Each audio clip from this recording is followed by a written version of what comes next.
Saturday! Yeah! It's Saturday! David, do not shoot my car. It's Saturday! David Thomas Mitchell, get in this house immediately. I don't care if it's Saturday. You're not my mom. I'm your wife. Do not make me come over there.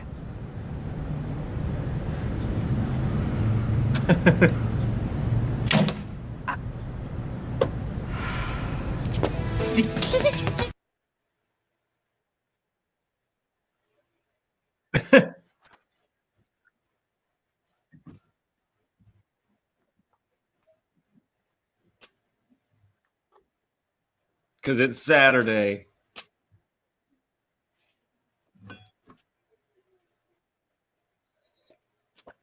I'm doing better after that video. That was hilarious. That's great. He's an American hero.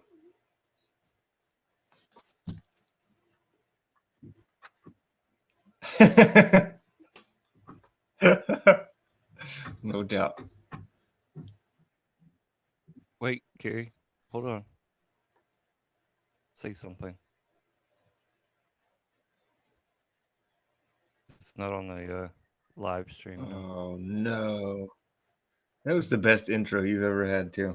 The video worked. But my Yeah. Hang on a minute. off again. How about we now? apologize, everyone. We're having technical difficulties. How about now? What about now? Am I working now? Because I got it fixed. I gotta wait for it to catch up. Good night. I hate OBS. I hate it with the fury of 1,000 suns. Okay. Yeah. It should be good you're now, up. right? Yeah, that's what I thought. Okay. Well, let's try that again. Welcome to Faith, Fiction, and Folklore, everybody, or as we like to call it, the Triad Podcast, where we try not to F the podcast up, and I almost had it right, but not quite today. So, okay. We're well, getting there. Slowly but surely. Yeah. So, that video was Trevor Moore. Trevor Moore, Wise Kids You Know. I missed that show. That was just before I remember the internet getting big. Yep. It's a great show. Great show. All right. You've never seen it? Oh, yes, you have. We showed it at Bill's all the time. We showed you the Lincoln one, I'm sure. I'm going to beat him to death with this hammer. So, you don't remember that? I don't. No, Calm down. Just calm down. Just Oh, is that one? Yes, that Okay. one. We need to show that one next week. It's amazing.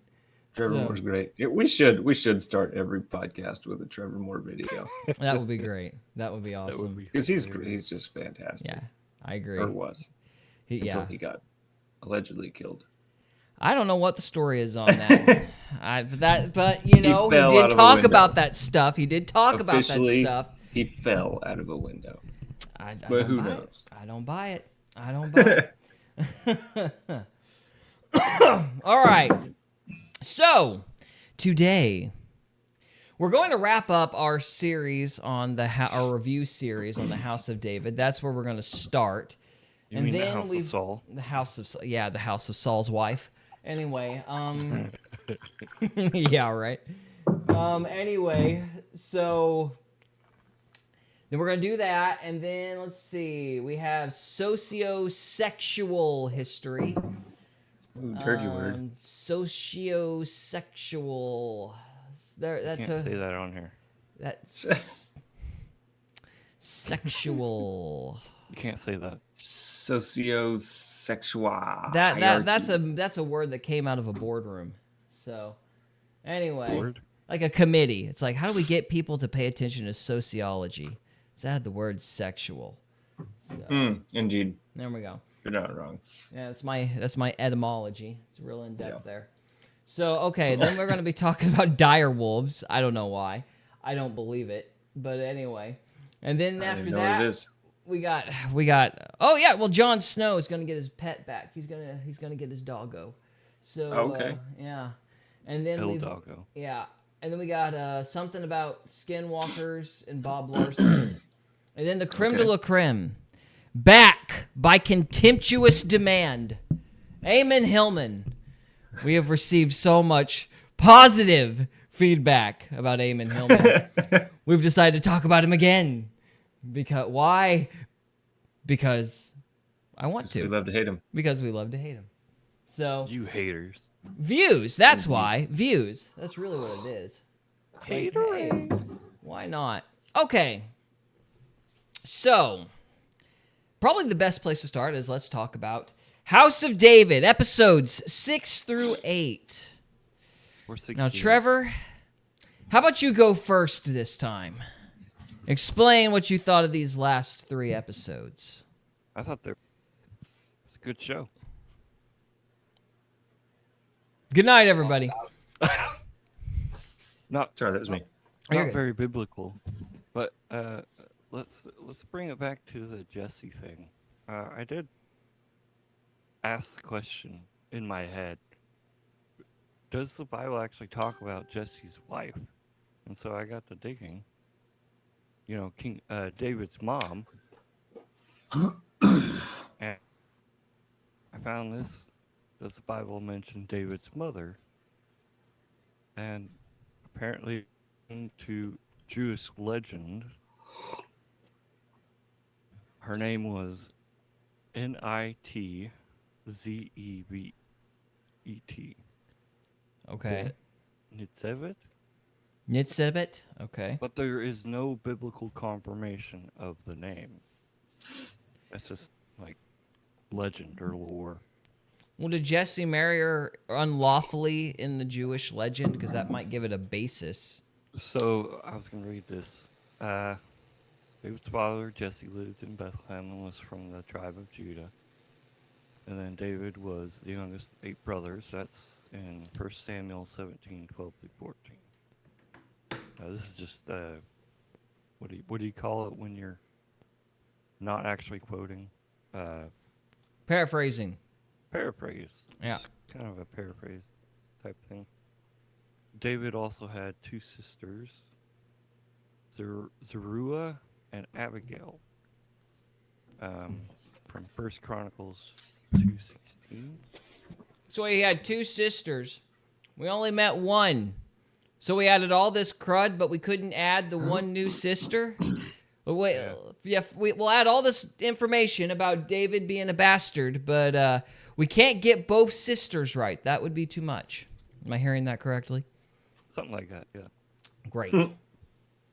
Some believe David's sisters, Abigail and Zeruiah, may have been his half-sisters of this other woman, Nitzevet, and that their father was not Jesse, but Nahash. In the book of 2 Samuel refers to Abigail as the daughter of Nahash. Wait a minute. This makes their situation, the writer's situations, worse. Hang on, I'm getting there. Oh I'm my trying- goodness. It's trying to put it together. So the daughter of Nahash and sister of Zeruiah. I don't know how to pronounce that. The mother of Joab. That's in 2 Samuel 17:25. Mm-hmm. Nahash was an Ammonite king. 1 Samuel 11:1. Mm-hmm. Speculation suggests that David's mother had been married to Nahash when she bore the half-sisters, and then later became the second wife of Jesse. Further speculation implies that David's mother was not yet married to Jesse when she became pregnant. Speculation by perhaps- whom? It's just speculation. Speculation on the part of the show? It just says Because that would this technically count as speculation. this has nothing to do with the show. Okay, This is so no, just this what is still I Jewish found. tradition. Yeah, Jewish. I'm just checking, Trevor. Just want to make sure we got the facts right. Jewish legend. Okay. So he based it off Jewish legend. That's something, Yeah, kind of. But that's fair. If it's Jewish legend, it's fair. Okay, so in Jewish Ish. tradition, David's mother was Nitzevet, Uh-huh. daughter of Dale and the wife of Jesse. Okay. So,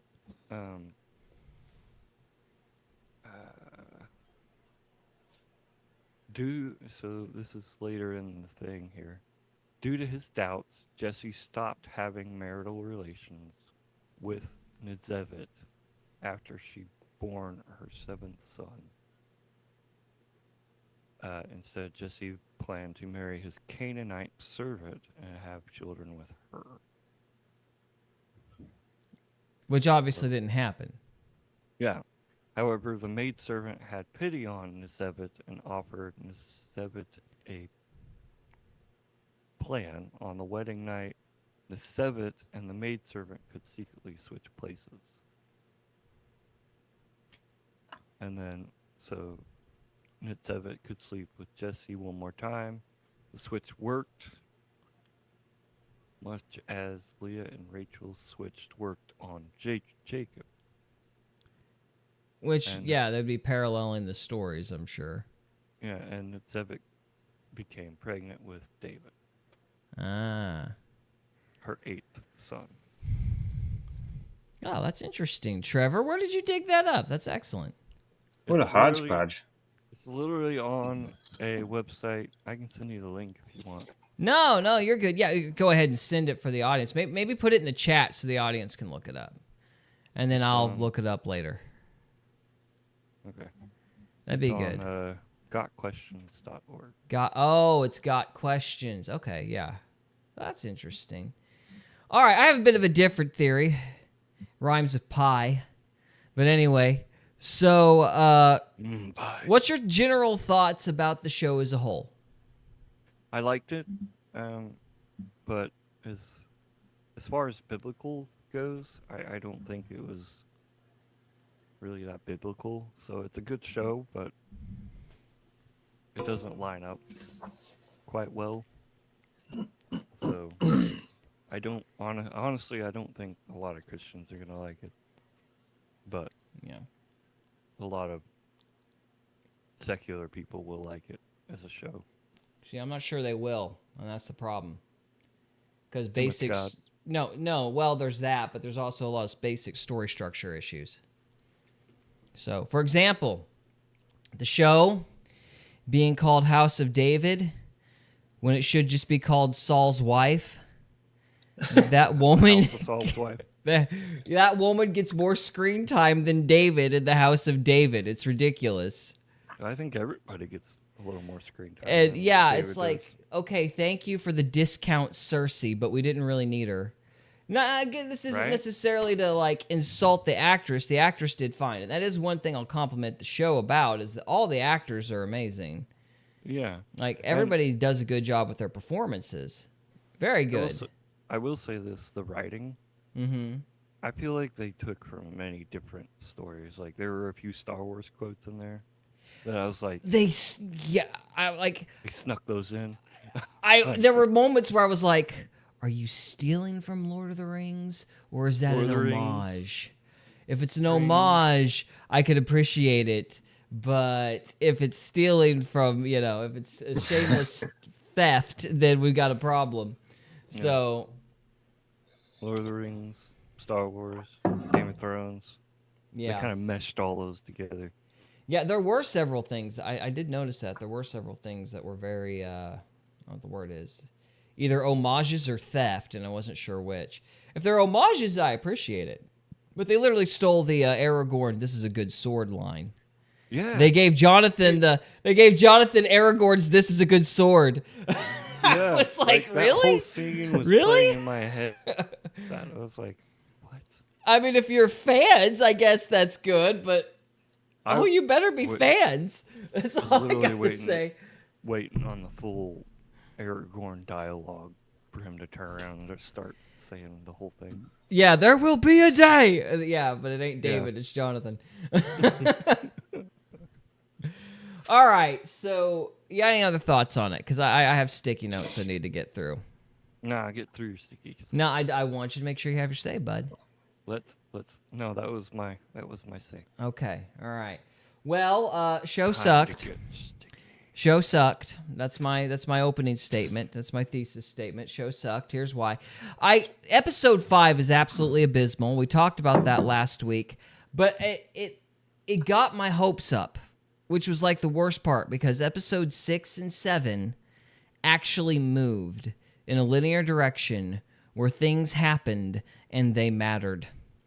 I know that sounds like a very low bar, but we actually got Samuel, and this is crazy, Trevor. I couldn't believe we watched it. We actually got Samuel in 6 and 7 mentoring David. You remember how I absolutely lost my ever-loving gourd last week because we'd had no scenes of David and Samuel actually interacting, no mentor-student dynamic, nothing like that. Except for when he anointed David. Except for when he anointed. It was like, well, you're king, bye. And then he was gone. But, he comes back. I'm not entirely sure why. I guess because the plot needed to happen and we need to finish the arc. But he does come back, and you've got the mentorship stuff, and I'm like, oh, this is what should have happened in episode 3. Glad we're here. So they're doing. I guess it'd be episode 4 because he got anointed in 3. But anyway, so we actually had some good scenes between David and Samuel. I believe we actually had a couple of good scenes with Saul and David, like 2, where he's like playing for Saul by himself.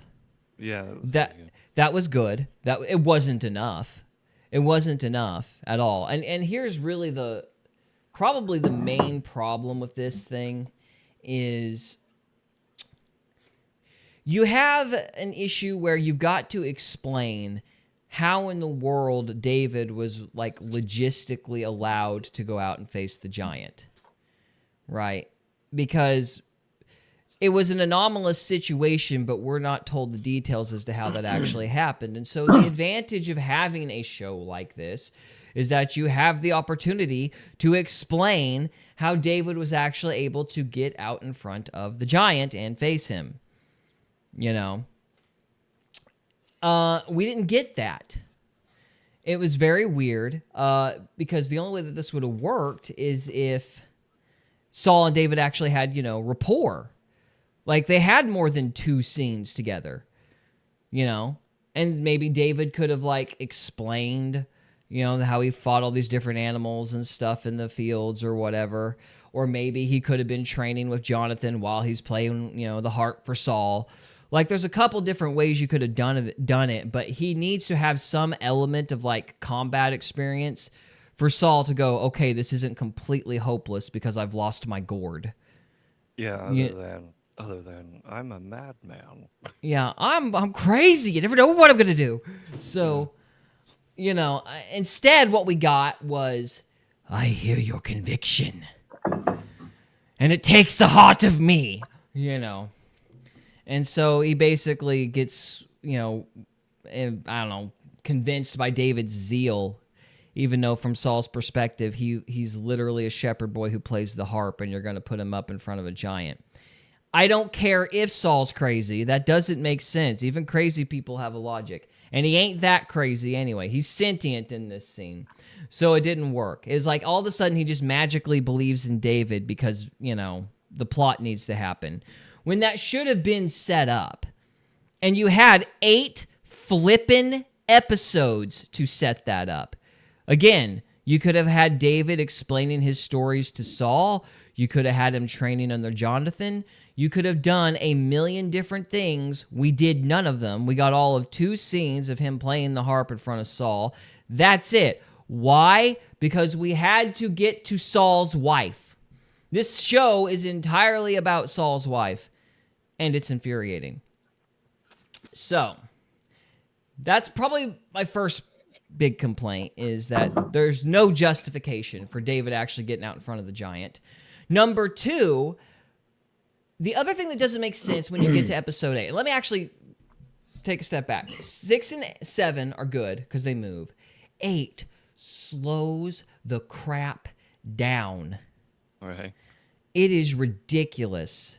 The whole hours just build up to the very end. It's killing time. It's not even build up because all the events are like disjointed and have no connection to anything. Like, they could have played the last 5 minutes of 8 and been good. Well, a basic rule of writing, yeah, exactly. The basic rule of writing, though, is you're supposed to have a climax and falling action. And then, if you're hoping for another season, you set up for the next season, which they didn't do, except they had Jonathan's younger brother become king for I don't know. I don't know, but not that anybody cares, because whether it's in the Bible or not, it's going to last for all of 5 minutes. It ain't going to be a permanent development. So they had the little brother come back, but we're bouncing around too much. Yeah, they had the little brother come back, and that was the closest thing to a falling action that you got. But they just skipped the falling action and went straight to a cliffhanger, basically. But, the way that the story is supposed to go is you're supposed to have a climactic event, and then you show the ramifications of the climactic event, and then you set up for the next season because you're in the last episode. So this fight between David and Goliath should have happened around the halfway point of episode 8, at the latest. Right. Instead, it happens literally 14 minutes before the show is over. And it's literally the same shot of him dodging the same 3 spears for 5 of that 14 minutes until he finally throws the rock. Like, it's just like a bunch of killing time to get to what everybody knows is going to happen. And this is the absurdity of it. Like, we see those same spears thrown during the first freaking episode. So it's like, you've got the same battle sequence teased at the beginning. You have to watch it again, and then there's nothing new added to the battle. He literally does one little twisty hop jump thing, and then chucks the rock, and that's like the only new footage. So you got to sit there for 8 episodes to watch the same freaking sequence twice. Not good writing. No, not good writing at all. So I was just like astonished. And the other thing is, this is the other problem. David is absolutely incensed that Goliath is like insulting God. David has sang about God in Hebrew throughout this series. He has not said hardly anything about God throughout the entire show. And then in the last episode, it's like, oh, how dare you? It's like, where did that passion come from? It hasn't been here the entire time. It's like, oh, you're insulting God. It's like, well, everybody else believes in God in this show. Why are you the only one incensed? We didn't see any justification for that. He just randomly gets mad. Because of his vision. His vision that Samuel explained to him. Yeah. Well, maybe, but where's the ire? Like, there's no passion for God. You don't see him actually like chasing God. You see things happen to him, and then he asks questions about it. But you don't actually see him having passion for God at any point until we get to that moment, and then he gets mad enough that he wants to kill a giant. It's like, okay, look, if you're going to really build up the speech, then worshiping God needs to be a part of David's character, and we need to see that. Instead, he is an angsty little teenager throughout this entire show. He cries whenever Michael or the girlfriend calls him a bastard. It's like, are you going to leave me too? Oh, yeah. He really cried? He said that? Yeah. Gamma. Tears in his eyes. Are you going to leave me too? Like, they're emasculating David. Shut up, Yeah, show. that's ridiculous. Yeah. He wouldn't give a shit. Well, not at this part. It's like, I mean, I forgot, though, to be fair to the show, I did forget that Saul does promise one of his daughters to be married. I don't know if David would have known her at this point in the story, but because of that promise, I guess it's fair to set up the girlfriend in this season. So you could have devoted 1 episode to her, and it would have been fine. What you shouldn't have done is had an entire episode 5 where, like, nothing happens except this big, where Red basically wedding. nothing happens. David and the girlfriend fight because she's got to get married, but nothing else happens. Like, nothing changes in the story. Like, it's really just bonkers. That's a good show, too. Yeah, it was a good show. All right, so that's problem number 2. Beta David I guess, since we're talking about socio-sexual economics here in a little bit. So beta David. The other problem is Goliath is a beta too. Every man is a beta in this show, which gets us to the DEI, but we'll talk to that here in a minute. Yeah. So What is DE? hang on a minute. Dysfunction, equity, idiots. Can or somebody something. turn on the live stream and make sure we're not lagging? Because I am getting a lot of this signal is unstable. We It's super- are a little grainy. We're a little grainy, huh? It's volume, but it looks like it's open. Well, according to OBS, I'm committed anyway, so I guess we're stuck. Yeah, just let me know if we're lagging too bad though. So I should have turned the latency up, but OBS decided to be mean and cantankerous again. So anyway, what's next? So Goliath is also a beta male, mama's boy. Yeah, that's good. Oh, we're good? Okay, great. So Goliath is also a mama's boy. And I just didn't buy that these giant murderous thugs would get slapped by their mother and put in their place all the time. Like, I'm just like, no, I don't buy that at all. Like, at all. That's crazy. They're like not exhibiting any alpha characteristics in television programming at all. Yeah, like, you're not allowed to be like a regular dude, even if you're the bad guy. Like, even the women have to be worse than the bad guys. It's crazy. So All anyway, men have to seek feminine approval. yeah, exactly. So, yeah, Goliath is a mama's boy, and he has a lot of fun fighting with the Philistines, but she says, no, they're not going to let you be a god among men, so we're going home. that I did think that part at the very beginning of 6, where they pulled that from the Book of Enoch, explaining where the giants came from. I thought that was cool. that initial opening scene was cool, and it was cool that the girl explained it, the mom explained it.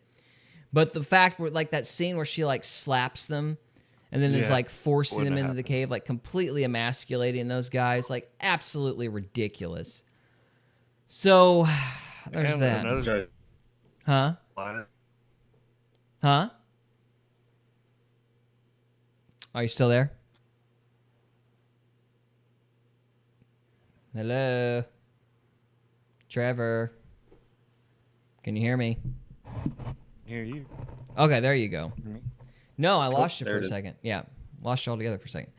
Okay, no, so here, while you're working on that, let me just get to what I'm getting at. I was a little annoyed, but I didn't actually get mad about it until episode 8, where Goliath is like, "For you, mother," and then chucks the third spear at David.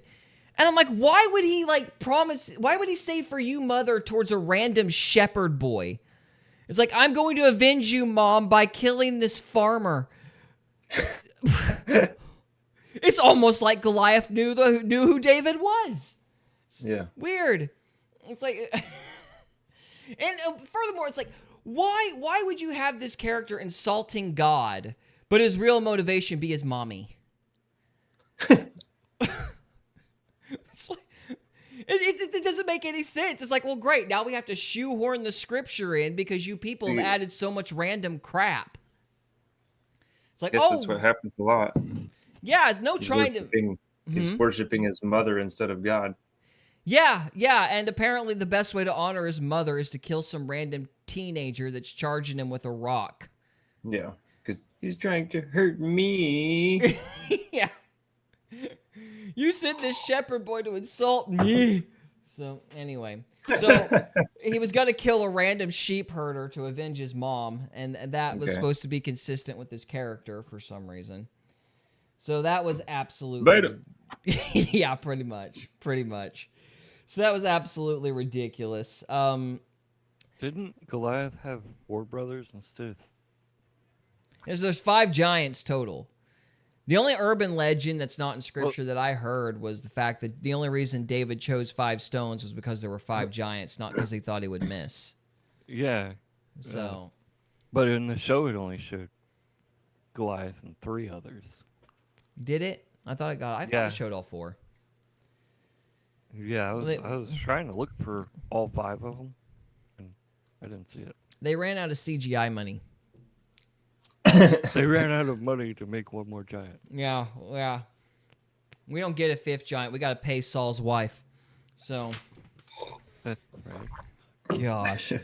All right, so let's talk about her for a minute. She does absolutely nothing in this show. No, she saved Saul. She babies him. But what does she actually do? Like, she hires some random pagan woman, which I don't even know why the pagan woman is there, because she basically drugs Saul with some kind of meth concoction towards the end of the show, and then she's just standing around like an idiot for the rest of the series. She's in, man. New New Age. You know Age. what that is, right? Yeah, I know what New Age is, but this is like the Bible, like way old times. I get she's a pagan, but she doesn't do anything. She doesn't contribute to the plot. She stands there and goes, boy, this is a really bad demon. I'm like, oh, no kidding. You do this for a living, I see. So, Well, I just took her as like a level 1 witch. She's still learning New Age. yeah, but you have to have some relevance to the plot. Like, if you're going to introduce a character like that, she has to do something that actually justifies her entering into the palace so she can do the other thing. She literally doesn't do anything. No, she doesn't. Until the very end, where she makes the blue goo that makes Saul not crazy anymore for like 10 minutes. But he has to keep taking the blue goo, which Ammon Hillman, I probably would make all sorts of inferences about that. The Christ It's the purple. man. It's the purple goo. Or the purple. Yeah, You gotta watch the purple. Come on, man. You know it's the purple. Like, Yeah, you know the purple. it's the purple. Yeah, Yes. we got a new show, The House of Purple. Oh, I hate that guy.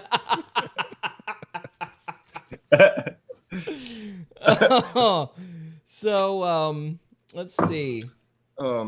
So, hey, do you think that they put characters in shows like this just to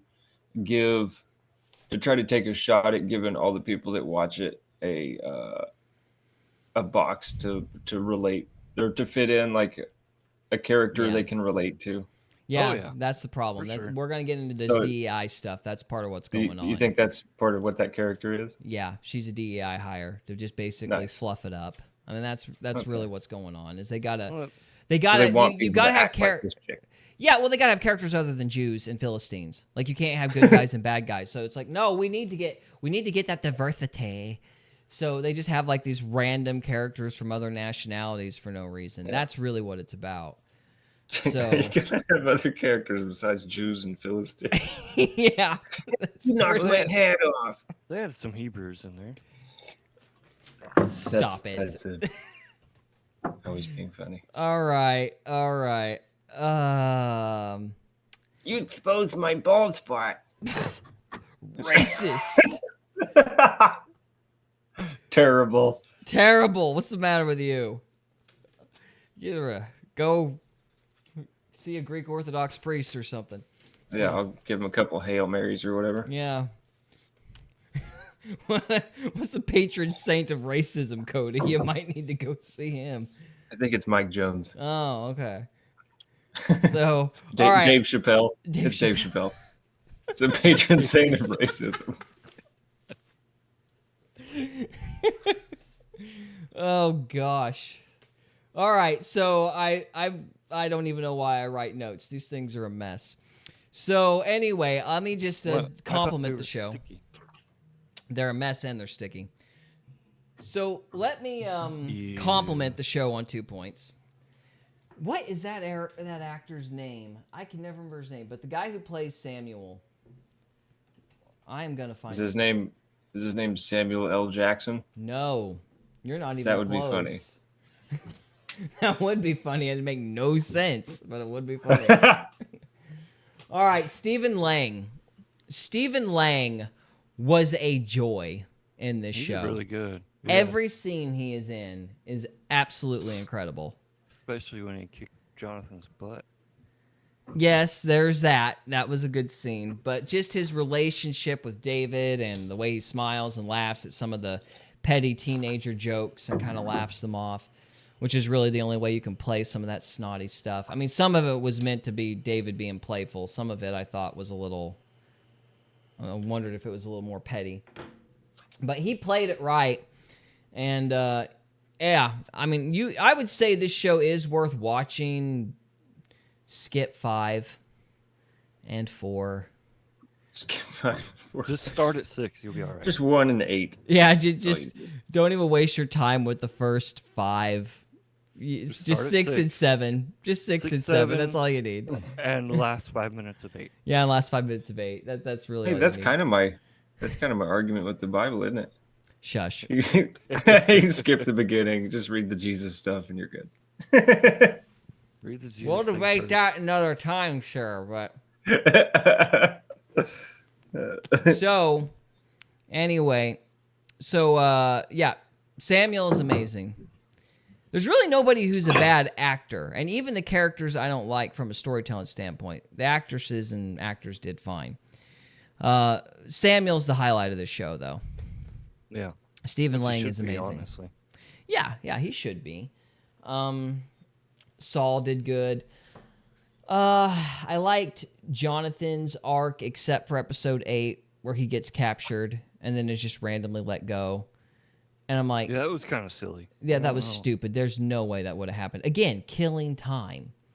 Yeah. It's just, ha, we tricked you by making you go with a bunch of mercenaries. Those mercenaries betrayed you. Ha, you're now captured by the Philistines. Go tell your dad we captured you. And that's the end of the story. So, that was pretty stupid. Oh, the other actor I wanted to compliment, the guy who played Abner. It took me a while to recognize him. Yeah, his character, he does good. Yeah, the actor's awesome. It took me forever to figure out who he was from, though. Who he is. Well, he's on The Mummy? He was. His name is, if I can, It's an underrated movie. Oded Feher. Yeah. So yeah, he was. What is this? Yeah, he was the actor in The Mummy, and so that's why he's such a good job. I went through the whole movie going, I've seen that guy before. Where have I seen him before? Can you pull up a picture of him? Yeah, hang on here. Let me get the share screen up, but that was what I was complaining about a second ago. My media source is being stupid. Is it the little funny guy that's in? Shoot, what's he in? What are you talking about? No, that's not him. Why are you saying words, Cody?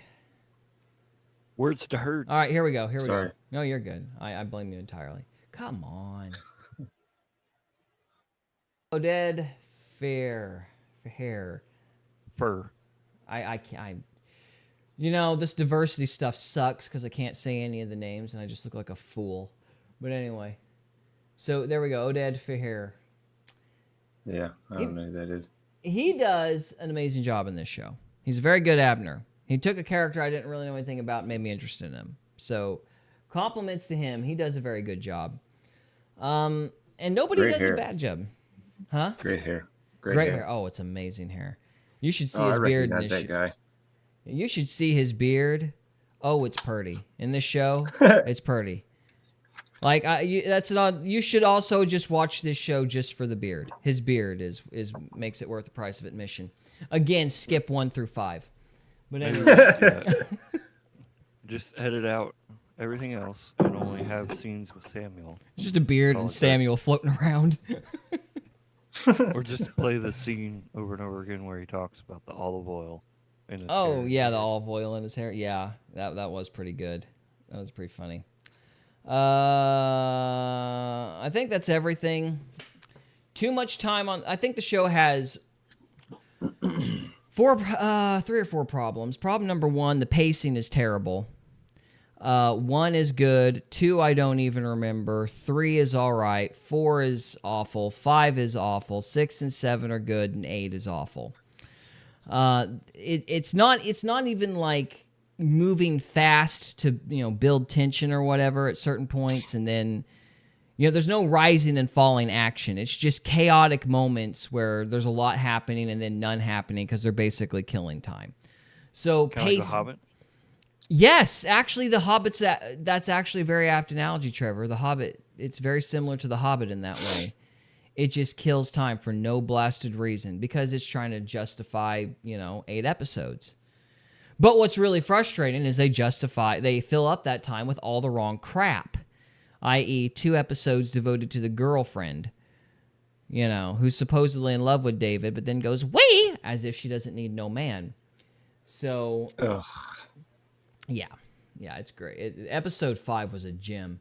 But anyway. So that's... Sorry, go on. It seems like a lot of TV shows, me and my wife talk about this quite often. A lot of TV shows now they're junk. And so they, like, there's no talent in them, and they just put boobs in them and stuff to keep people entertained because everybody's so damn desensitized. So Right. I just got to see porn all the time to stay entertained in TV. Yeah, same terrible... And, this is the House of David. Same terrible writing, no cleavage. Yeah. Just the terrible writing. You're welcome. Yeah. But it's modest, just, terrible writing. It's all garbage. I don't know. It's modest, virtuous, terrible writing. So Yeah. there we go. Yeah, I seen a video of the comparison between Disney's lightsaber sword fights and Lucasfilm's sword Oh, it hurts. lightsaber That fights. hurts, It's like, yeah. oh man. Yeah, that's a painful thing to watch. Anyway, let me Is it try to really get that through bad? this because I we're haven't still going to seen do the... Don't watch the Disney Star Wars trilogy. That thing needs to die. You don't need to see it. It'll just hurt you. So, No, I mean, I never got into it or anything, but I've never seen the comparison. Like, what makes Oh. it the lightsaber series or seen worse? have you ever seen a 2-year-old swing a bat? Yeah. That's pretty much all the fighting. It's Oh. it's just like, imagine 2 toddlers swinging bats at each other, going, we're sword fighting. So So there's no skill or training in the very choreography. little choreography. Yeah, Very. Okay. Yeah, no. very little blocking. Yeah, I remember. I mean, they were teaching.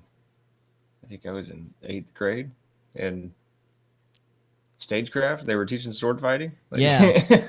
like that's some fundamental shit. You got to know that. Yeah, just you can get hurt. Exactly. Run into Hollywood and be like, "Hey, I can sword fight. I used to hit a tree with a stick." Yeah, it's like our dynamic epic battles in Grandma's backyard were better choreographed than the Disney Star Wars fights. I mean, we were pretty good though. Let's be real. That's true. We were quite skilled. With a lot of bloody knuckles to show for it. But yes, we were quite skilled. Hey, you remember when we put Greg in that barrel and rolled him down the hill? I can't imagine how that went wrong. I don't remember anything about it, but I'm sure Greg was bleeding by the end. No, I don't think he bled, but I don't think it was fun. Was it at their house or grandma's house? Hey, grandma's. Remember Yeah. the rope hill? Yeah. Yep. That's what I was I feel thinking. like I was he- like, did you really roll him down that giant hill at Dad's? Because he should be Yeah. dead if that happened. Oh no. I don't see him No, coming that back was from scary. that. No.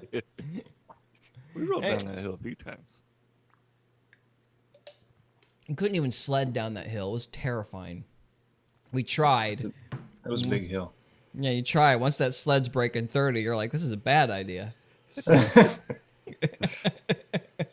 Anyway. No, okay, so problem number 2. Too many strong, independent women's. There ain't a single man that draws inspiration from anything other than a woman. So you've got David, his source of inspiration isn't God, it's his mother. You've got Goliath, same thing. He's inspired by his mom. Samuel's inspired by his wife. There's this one weird scene where he's having his moment of despair and the wife's got to pick him up.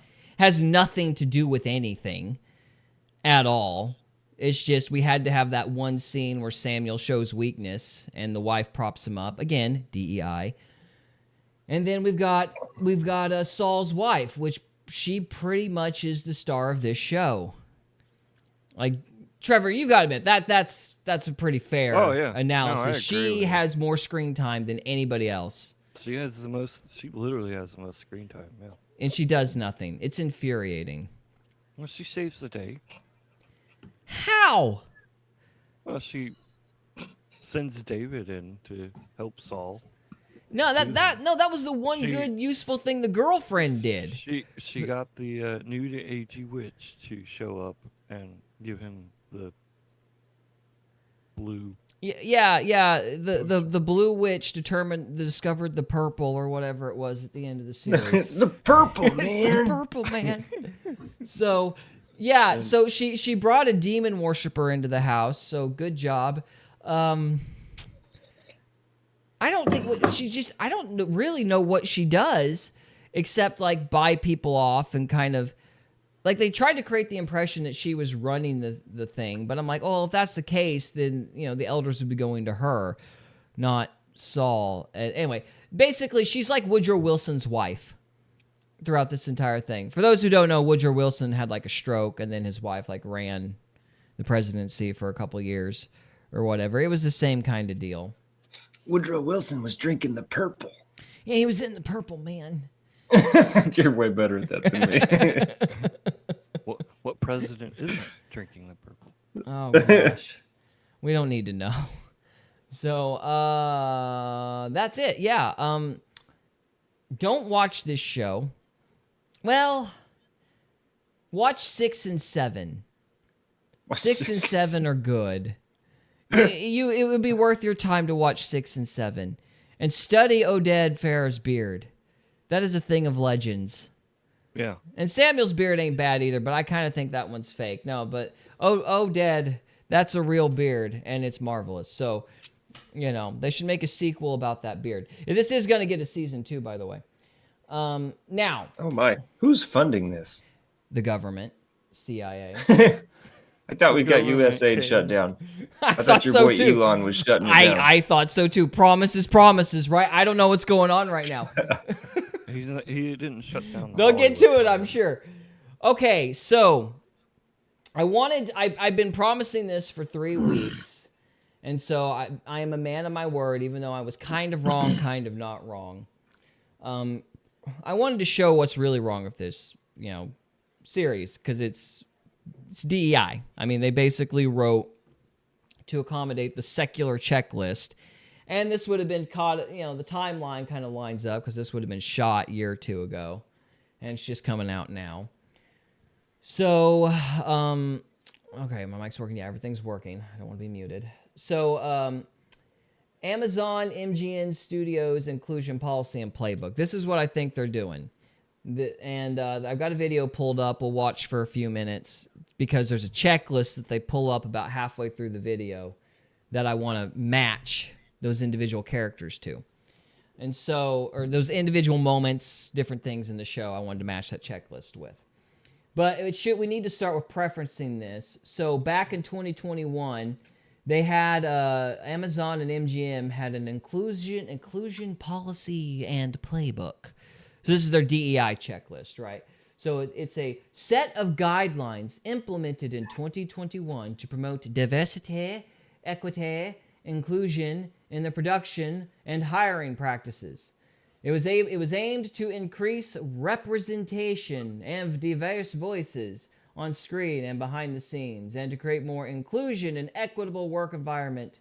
However, it has been discontinued because it's illegal. But anyway, so as part of broader changes in Amazon's DEI strategy. In other words, Trump won, and they're going to go to jail if they keep pulling this crap. So that's what that translates into. Now, the next thing that I wanted to bring up is this is called the Bechdel test, and Amazon passes this too. But this is one of the reasons you have so many strong female women in these shows, because apparently this is like all the rage in these Hollywood circles. So the Bechdel test, or the Bechdel, who cares? Bechdel-Wallace test is a measure of representation of women in film and other fiction. The test asks whether a work features at least 2 women who have a conversation about something other than a man. So that's literally that's it. That's the test. Or there are 2 women. There's got to be more than one woman. And do they have a conversation? Do they talk together? And do they talk about something other than a man? So the short answer is yes, but they take this thing and go like dramatically over the top with it. I could see that being a good test. Yeah, if it stayed there, but that's not what happens.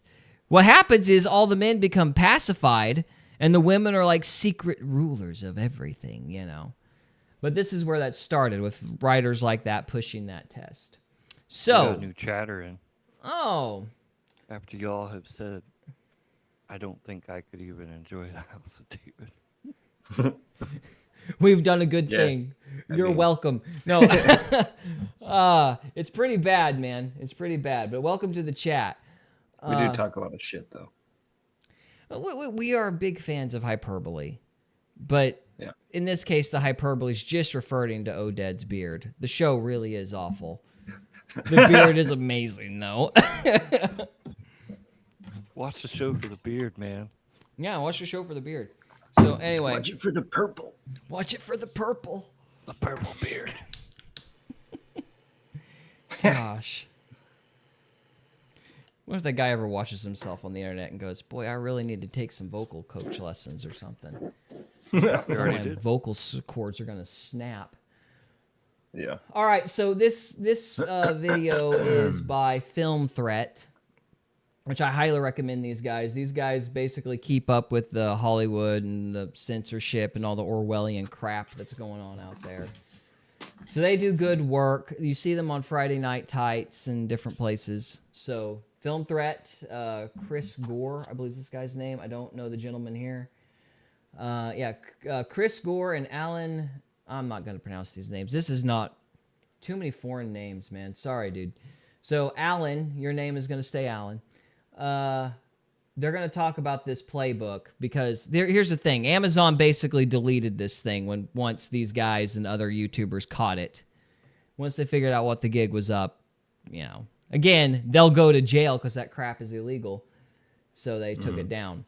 So this is them talking about that playlist. And then once we actually reach the checklist, we'll compare some of the bullet points to the House of David.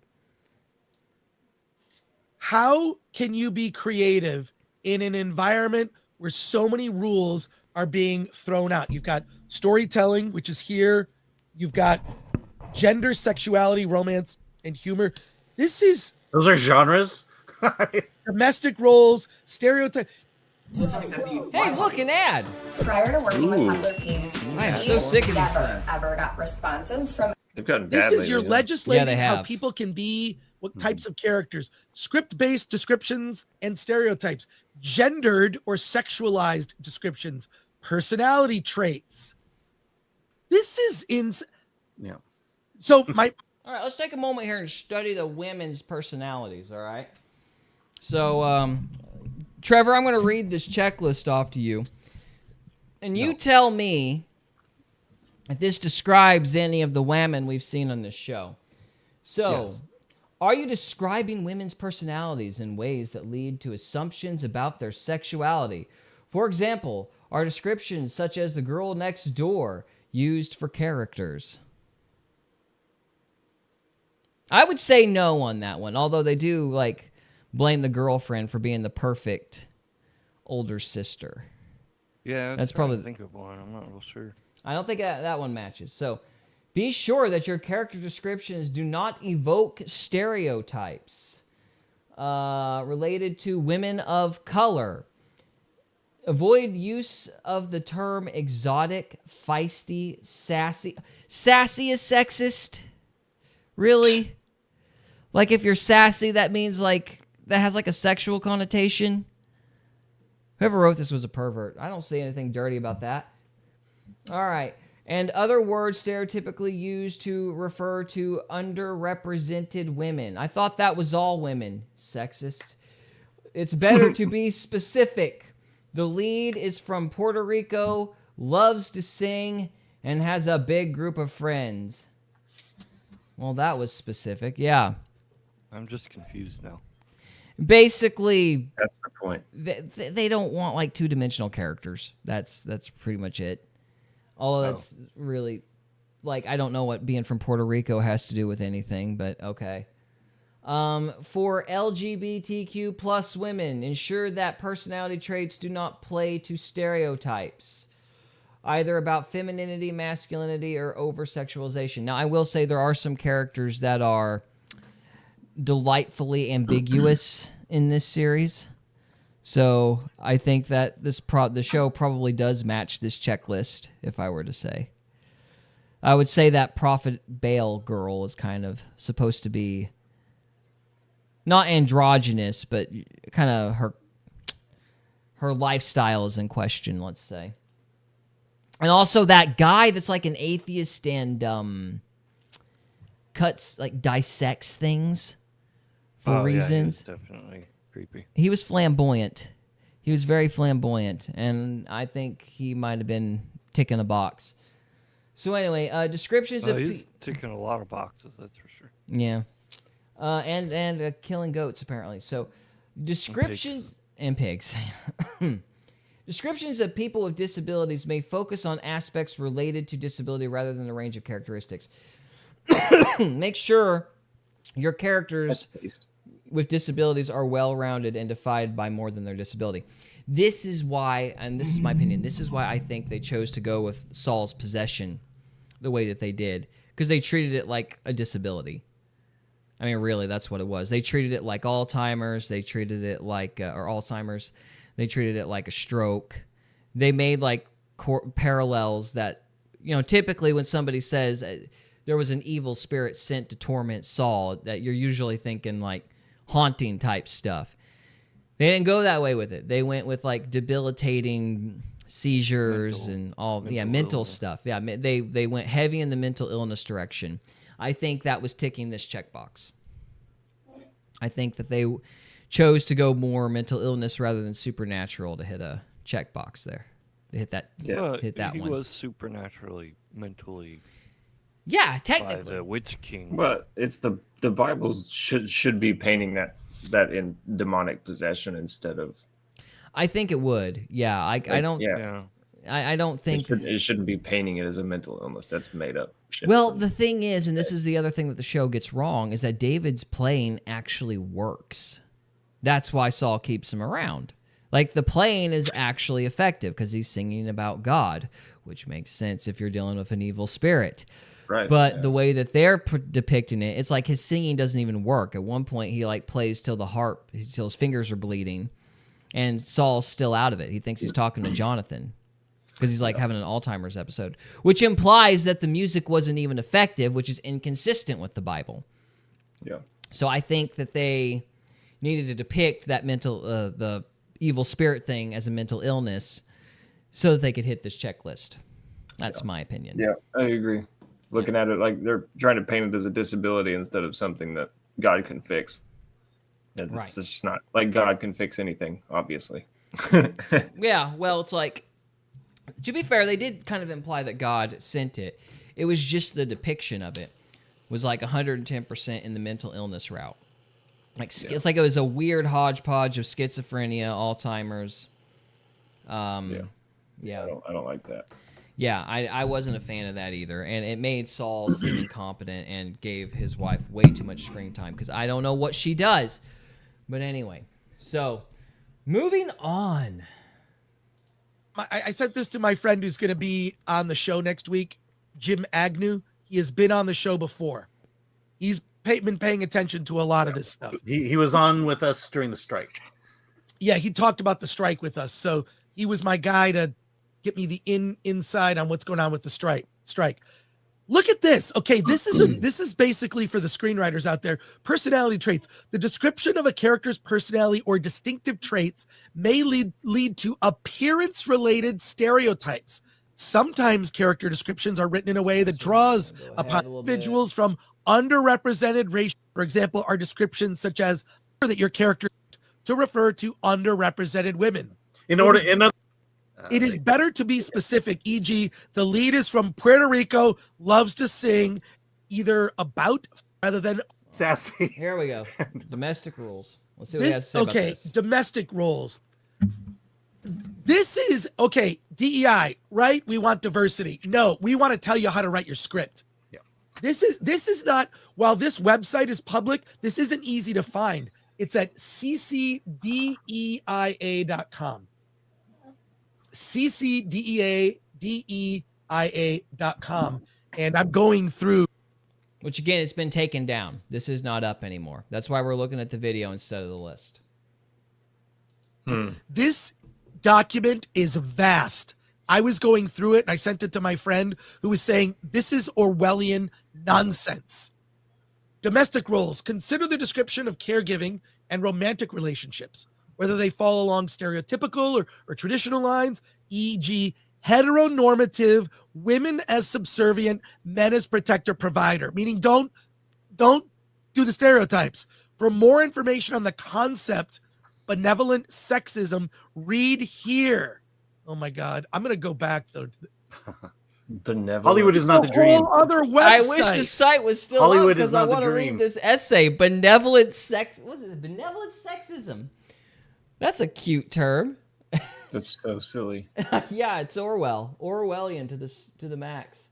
It's such backwards thing. Like, God, women want to be protected, and they're like, all of this is like, stop protecting us. Well, see, they want the women to want the government to protect them.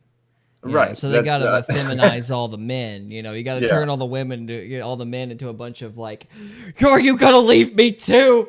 You know, type characters, so that they'll go, well, I guess I'm gonna lean on Uncle Sam. Thank you for that. exactly right. All right, so let's see. Let's look at this checklist here a little bit. I think this will pretty much drive the point home. Are women from all backgrounds and experiences defined solely by their relationship to children? As if that would be bad. It's like, you want people to know you have a child. Well, aren't you a backward heathen? Okay. Are LGBTQ plus characters shown as parents? No, they can't breed. But anyway. That was great. The non-binary characters shown as parents. No, again, they cannot breed. Are the characters of disabilities shown as parents? Saul has a disability, and he is a parent, but he is inept. And then this was But really it's the big mental one. illness. It's basically not a disability. Well, it is in their world. It's like there's a hierarchy here. So I guess disability, mental illness, physical illness. You can't say which person's subjective experience is more difficult, Cody. This is lunacy.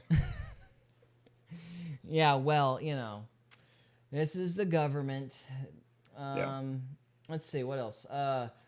This was the big one. Are characters are men presented as inept when shown as parents or caregivers?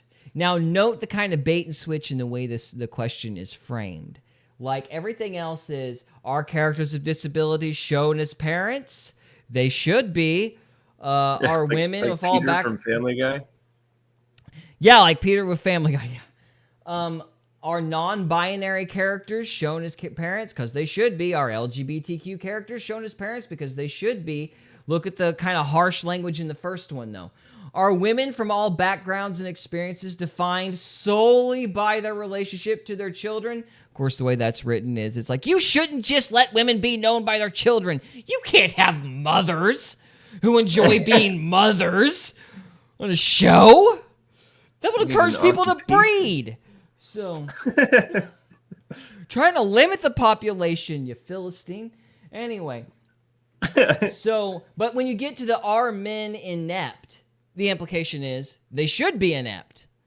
Yeah. This is why Jesse was thrown under the bus. This is why Samuel's refuting him. David's mad at him. To make this checklist work, Jesse has to be an incompetent parent. That's why David's a bastard.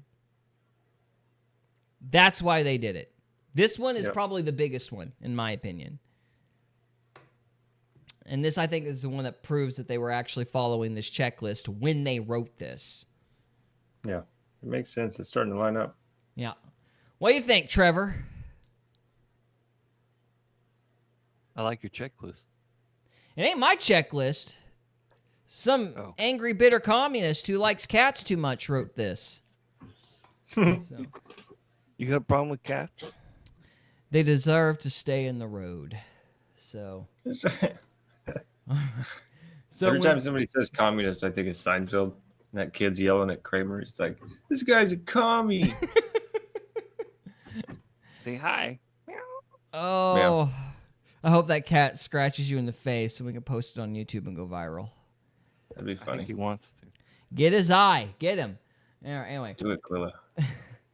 When elderly relatives requiring care are included in the story, who provides that care? It better not be a woman.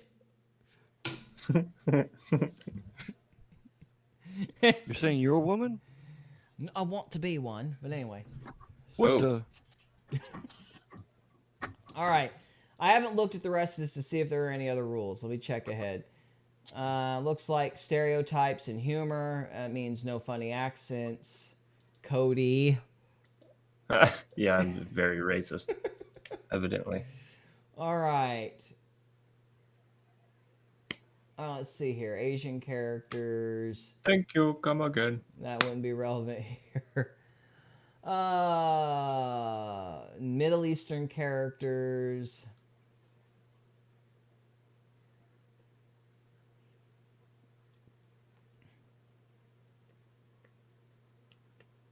Well, this is interesting. Let's I see. love listening to you read.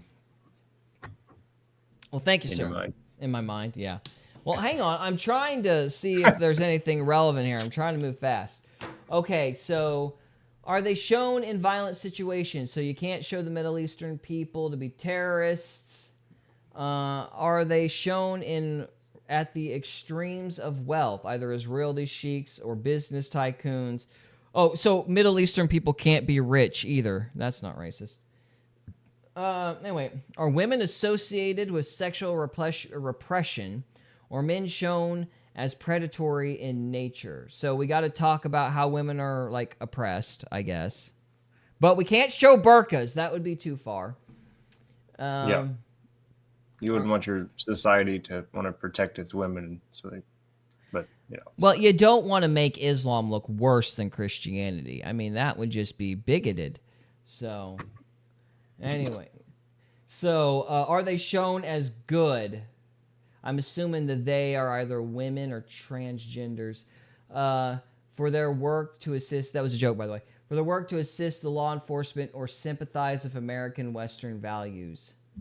So the they in question must sympathize with Western values. In other words, they got to be very bitter about their repression.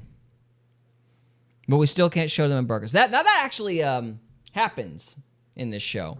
That's probably why they had an entire episode devoted to that marriage ceremony, even though it contributes nothing to the plot and literally nothing happens. Because they got to show Saul's daughter being angry about being sold as a piece of property. They had to get that in there since they're Middle Eastern characters, so we had to devote an entire episode that contributed zero to the plot. So, Trevor, you think that's a fair assessment?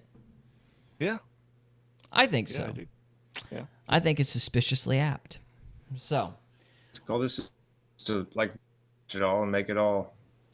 They don't want to show different perspectives, no. because then that would change people's minds. Yeah, well, they just want to destroy anything conceived as traditional. Everything's got to be all, like, it doesn't matter what it is. If it's old, it's bad. And, you know, in order for the communist utopia to rise, it's got to be something new and hip and cool and shiny and all this. Now, why does this matter? This guy's a commie. Hey, guys, this guy's a commie. So, anyway, so why does this matter? At the beginning of these reviews, I did not feel a particular sense of annoyance at things being changed. I wasn't all that upset that David was a bastard and all the rest of this. Like, I didn't really care all that much. But as it's gone on, you could definitely tell the hand of the studio was on it, because the shows, like there's a very consistent story structure that people recognize, and people write it too, because they've just read the same stories and watched the same television over and over again for years. So there are story beats. And so when you get these weird random diversions from the plot that have no connection, if anything, it's usually the studio saying, no, you've got to have this. There's a reason. Yeah. And while I am not bothered by adding stuff to biblical stories, and I think that's fine as long as you're creating a Christian ethos, it is a different matter entirely to have a show following DEI checklists and checklists given by a studio. It's one thing to add details to flesh a story out. It's another thing to play ball with people who are inherently secular and hate you. That's the problem, because this stuff is set up the way that it is to destroy Christianity, to destroy traditional values, to destroy anything that we would identify as like sacred and good. And so when you play ball with people like that, even if it's just in little stuff, like in their minds, they may have thought making David a bastard wasn't that big of a deal. But, you know, you do that a little bit at the beginning, the studio's just going to keep asking more. And you're going to need to play ball more to keep getting that money. It's frog in the kettle.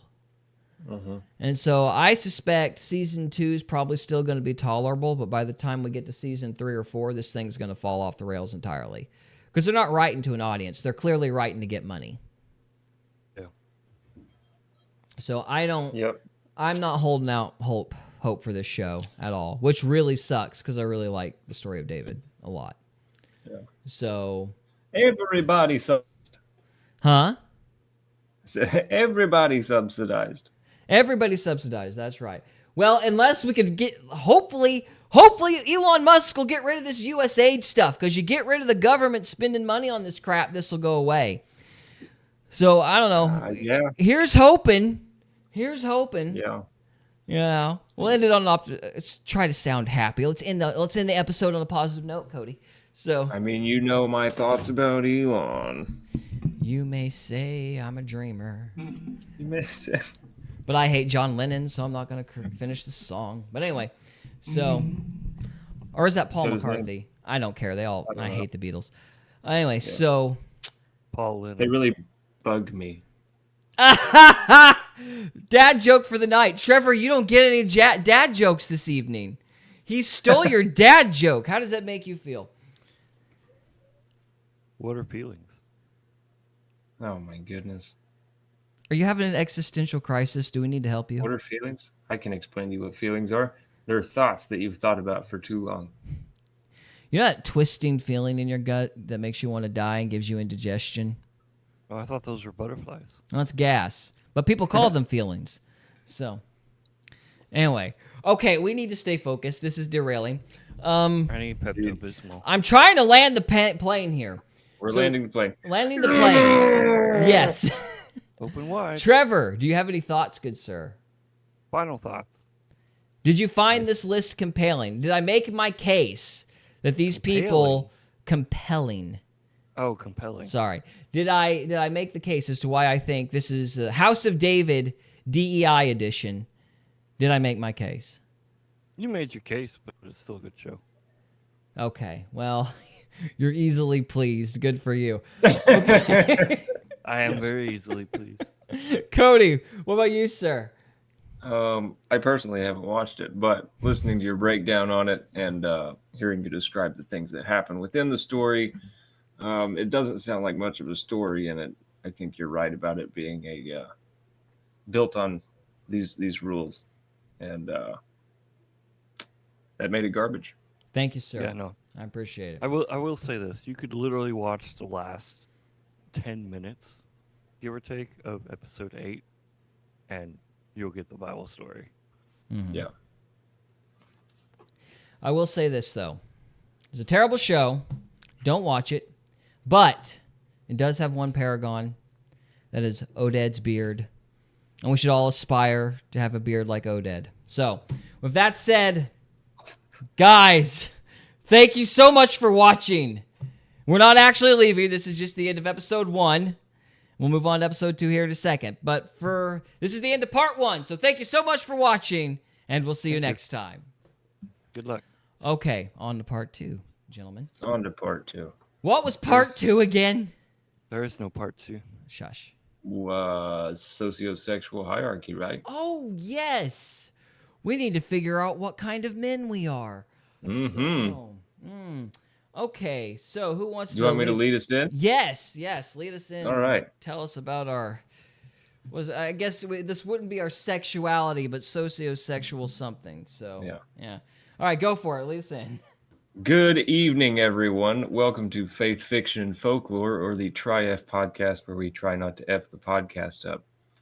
Tonight, we are talking about the sociosexual hierarchy, and we're going to be probably categorizing ourselves. I have my own thoughts on all of this. I think it's one big sliding scale. But this is a very interesting video by Mr. Vox Day, who I have mad respect for. So definitely look into him more if you find this information compelling. Gary, how are you tonight? I'm fantastic. I'm glad I don't have to do any more reviews of House of David. That's burned out. No doubt. Sorry. Trevor, how are you? Good morning. Good morning. Good morning. So we're ready? All right. Okay. Yeah, I think we're ready. Let's get into it. Sociosexual hierarchy. All right, here we go. How high are you? Welcome to Voxiversity. I'm Vox Day, and in this video, I'm going to be talking about the sociosexual hierarchy. That may sound complicated, and that may sound new to you, but this is something that you know intimately. It's something with which you've been familiar. Am I going to since you were learn in my school. pronouns? It's something that you have around No. you at all times, in every organization, in every company, in every social group in which you participate. The sociosexual hierarchy is how men and boys relate to one another. What you are, how you behave, and what your natural inclinations are likely to be. There are 5 ranks, and they've been developed from the concept that was originally introduced by the pickup artists. The early pickup artists, Why was Alpha's Royce, butt backwards? Roosh, I don't know. often talked about alphas and betas. Alphas dancing, were men probably. who were sexually And where's Sigma in this list? Sigma's the only one I know. Is there no Sigma in this list? I don't know. I guess not. Oh, what the Sigma? What the? My kid says that all the time. We still don't know what it means. I don't know either. successful, men who women were attracted to, men who found it easy to attract women. Gross. Betas, in their parlance, were men who were not attracted to women. The sociosexual hierarchy should not be confused with this, even though it sounds similar and even though we use some of the similar terms. Because the sociosexual hierarchy brings in... I'm sorry, can I just say, he picked terrible music for this, because now I'm just thinking Always Sunny in Philadelphia, and this guy looks a lot like Dennis if he shaved his head. I guess I'm just pointing that out. It's like, no, it's about, the inference. It's the implication. It's like, you don't get that episode. It's great. He's threatening to rape women so he can get dates. That's what it is. R-word women. That's what it is. Yeah. in social This is a creeper dominance, video. That's my point. social hierarchy. It's not all about male-female relations. It's just as much about male-male relations, the internal concepts that tend to govern an individual man's behavior. So there are 5 major ranks: alpha, beta, delta, Somebody needs to fix Alpha's butt. gamma, and omega. The top of the hierarchy is the alpha, the quarterback on the football team that the head That cheerleader ain't dates, me. the blonde bad guy in every 1980s teen flick. He is the guy that the girls want to be with and the guys want to be like. So what separates the alpha I never wanted from to be other the men quarterback. beyond his attractiveness to women is that he is a leader. He is someone that other men naturally want to follow. What he does, they imitate. When the group is making decisions, his opinion counts for more than others. So there is a natural leader-follower relationship between the alpha male and other men. But this is both a responsibility as well as a right. The alpha tends to be much more cognizant of status than other men. He tends to be protective of his status, and he tends to be friendly to those who acknowledge his status, and he tends to react badly to those he perceives challenges it. With the alpha, as with... My mom called that being a spoiled child. No, there's a scale. There's a scale. Okay. So And your mom doesn't want if you're your a mom grown doesn't man, want you to be an alpha. I mean, come on. yeah. So if you're a grown man, this makes you an alpha. If you're 2, it means you're going to get a spanking. I think I understand. Well, the point is that you get a spanking and you don't care. That's your remaining alpha. Okay. So daddy can beat the snot out of me. I don't care. I'm going to And then you smoke don't the pack care, of yeah. cigarettes. Okay. Got it. all It's these ranks, positives and negatives, pluses and minuses. It's important to understand when you're thinking about the hierarchy that it's not about trying to maximize your position within it at all times. I wasn't about to get into a fucking big dick competition. Sometimes it is a big dick competition. If you're not naturally suited for... That just sounded gay to me. Well, maybe you don't fare so well in big dick competitions, Gary. Yeah, because that involves that involves homosexuality. But anyway. No. Okay, all right. I'm sorry. I'll take it serious now. I You're promise. probably not going to be very good at handling the responsibilities if you're put into a role that requires it. So the second rank is beta. The alpha are the leaders. The betas are the lieutenants. The betas tend to resemble the alphas on the outside, but the difference is they lack the ambition and they lack the status consciousness. I think he's a little bitter at Tom Cruise, huh? It's like a little 5'6" alpha. I hate that guy. He still has all his hair.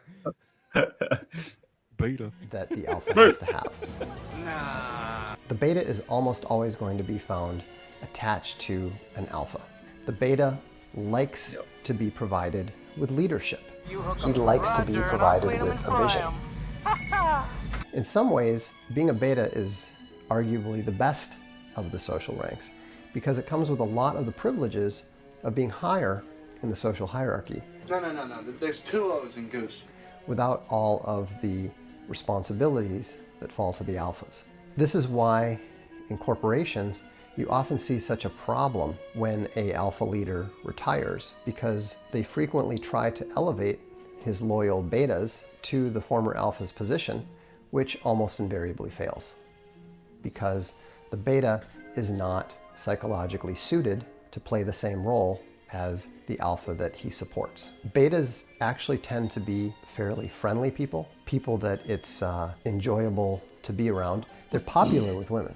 They're very popular with women. Hey, Goose, you big stud! That's me, honey. But not to the extent of the alphas. You always go home with the hot women. All right, thank you, Carol. In general, you're not going to see a wife fretting about the loyalty of her high status beta husband the way that she is almost invariably going to worry about her alpha husband. Take me to bed or lose me forever. Show me the way home, honey. Betas tend to be very loyal. Loyalty is their defining trait. The thing that you I'm finding this slightly hedonistic. I'm just throwing that out there. need to be very careful Because of the movie? with the beta. Well, it's got a very Darwinian presupposition to it, don't you think? Maybe just because we're categorizing people, so it feels that way. Well, it's like, yeah, I'm getting like Pride of Lions. I feel like he should be out there, like, you know, talking about lions in the savannah or something. It's kind of a, Yeah. you know, like I mean, it's general and it's a behavior pattern thing. It's not like, oh, this person is this forever for their whole life. It's like, I think it changes. But What do you think, Trevor? You're awfully quiet. I was an alpha once, but I didn't like it. Was it because of the homosexuality? Which one? I'm getting the vibes that there's only one way to prove that you're the alpha. Oh my! and it involves questionable decisions. And possibly a penicillin shot. One area where you can get yourself in a lot of trouble purple shot. is if you are disloyal either to them. Well, I just happened to see a MiG-28. Sorry. Or even worse, to the alpha to whom the beta looks. They're not only his lieutenants, they tend to be the alpha's enforcers as well. And so when you are in a group, the kind of people who will take you aside and let you know that maybe you want to adjust your behavior a little bit, those are almost always going to be the betas. The third and most common group is the deltas.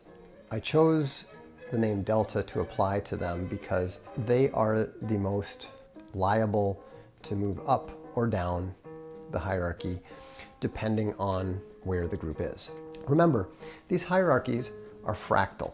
You know, someone who is a alpha in a very small group might only be a delta in a larger group of which that little group is a subset. You know the phenomenon, big fish in a small pond is not a big fish in a big lake, much less the ocean. Deltas are the backbone of society. Deltas are the most important part of the hierarchy. They tend to define the success of the group. They tend to define the smooth functioning of the group.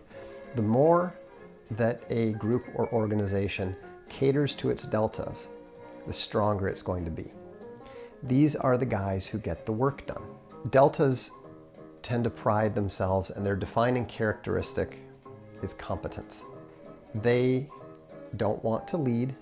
They're not necessarily concerned with making sure that the will of the alpha is properly followed. They want to do their job. They want to be respected for doing their job.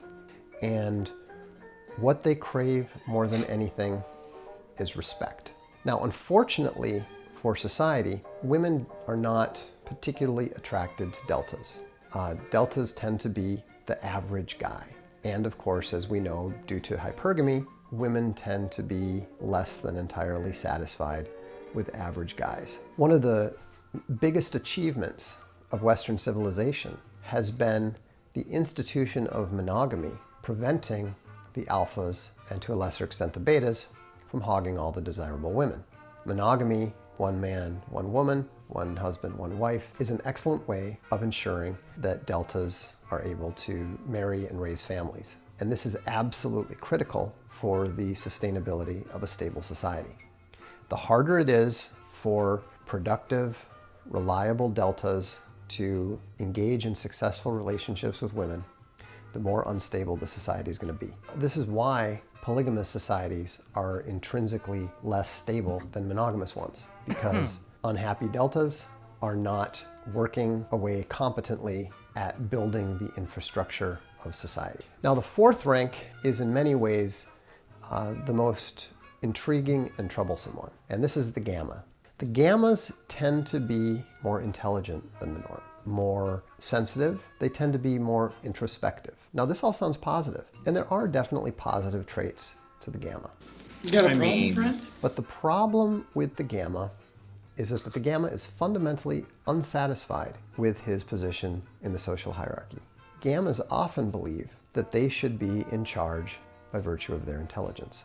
And this, of course, tends to make them extremely disruptive forces in any organization of which they're a part. So whenever you see someone causing trouble in an organization, whenever you see SJWs infesting it and attempting to force change on a healthy organization, you can be pretty sure that the men involved are going to be gammas. Now, there's a lot of different attributes that we could discuss, and I will do a video focusing entirely on the gamma. Why didn't he give the guy a top hat and a vaudevillian mustache? Which guy? Yeah, well, the gamma. I mean, look at that. That's a little spot on. It's a little white hat, black hat, don't you think? It's like, yes, I'm Horton Smedley. I'm going to take all the women. So it's a little on point there, buddy. Yeah. and the other ranks in the future. But the most important thing to understand is that the chief characteristic of the Gamma is his dishonesty. That month, I didn't sleep for 25 days. Oh, he thinks Jordan Peterson's dishonest. That's what's going on. Did you hear what Jordan Peterson He said there? something about not sleeping for 25 days. I didn't sleep for 25 days.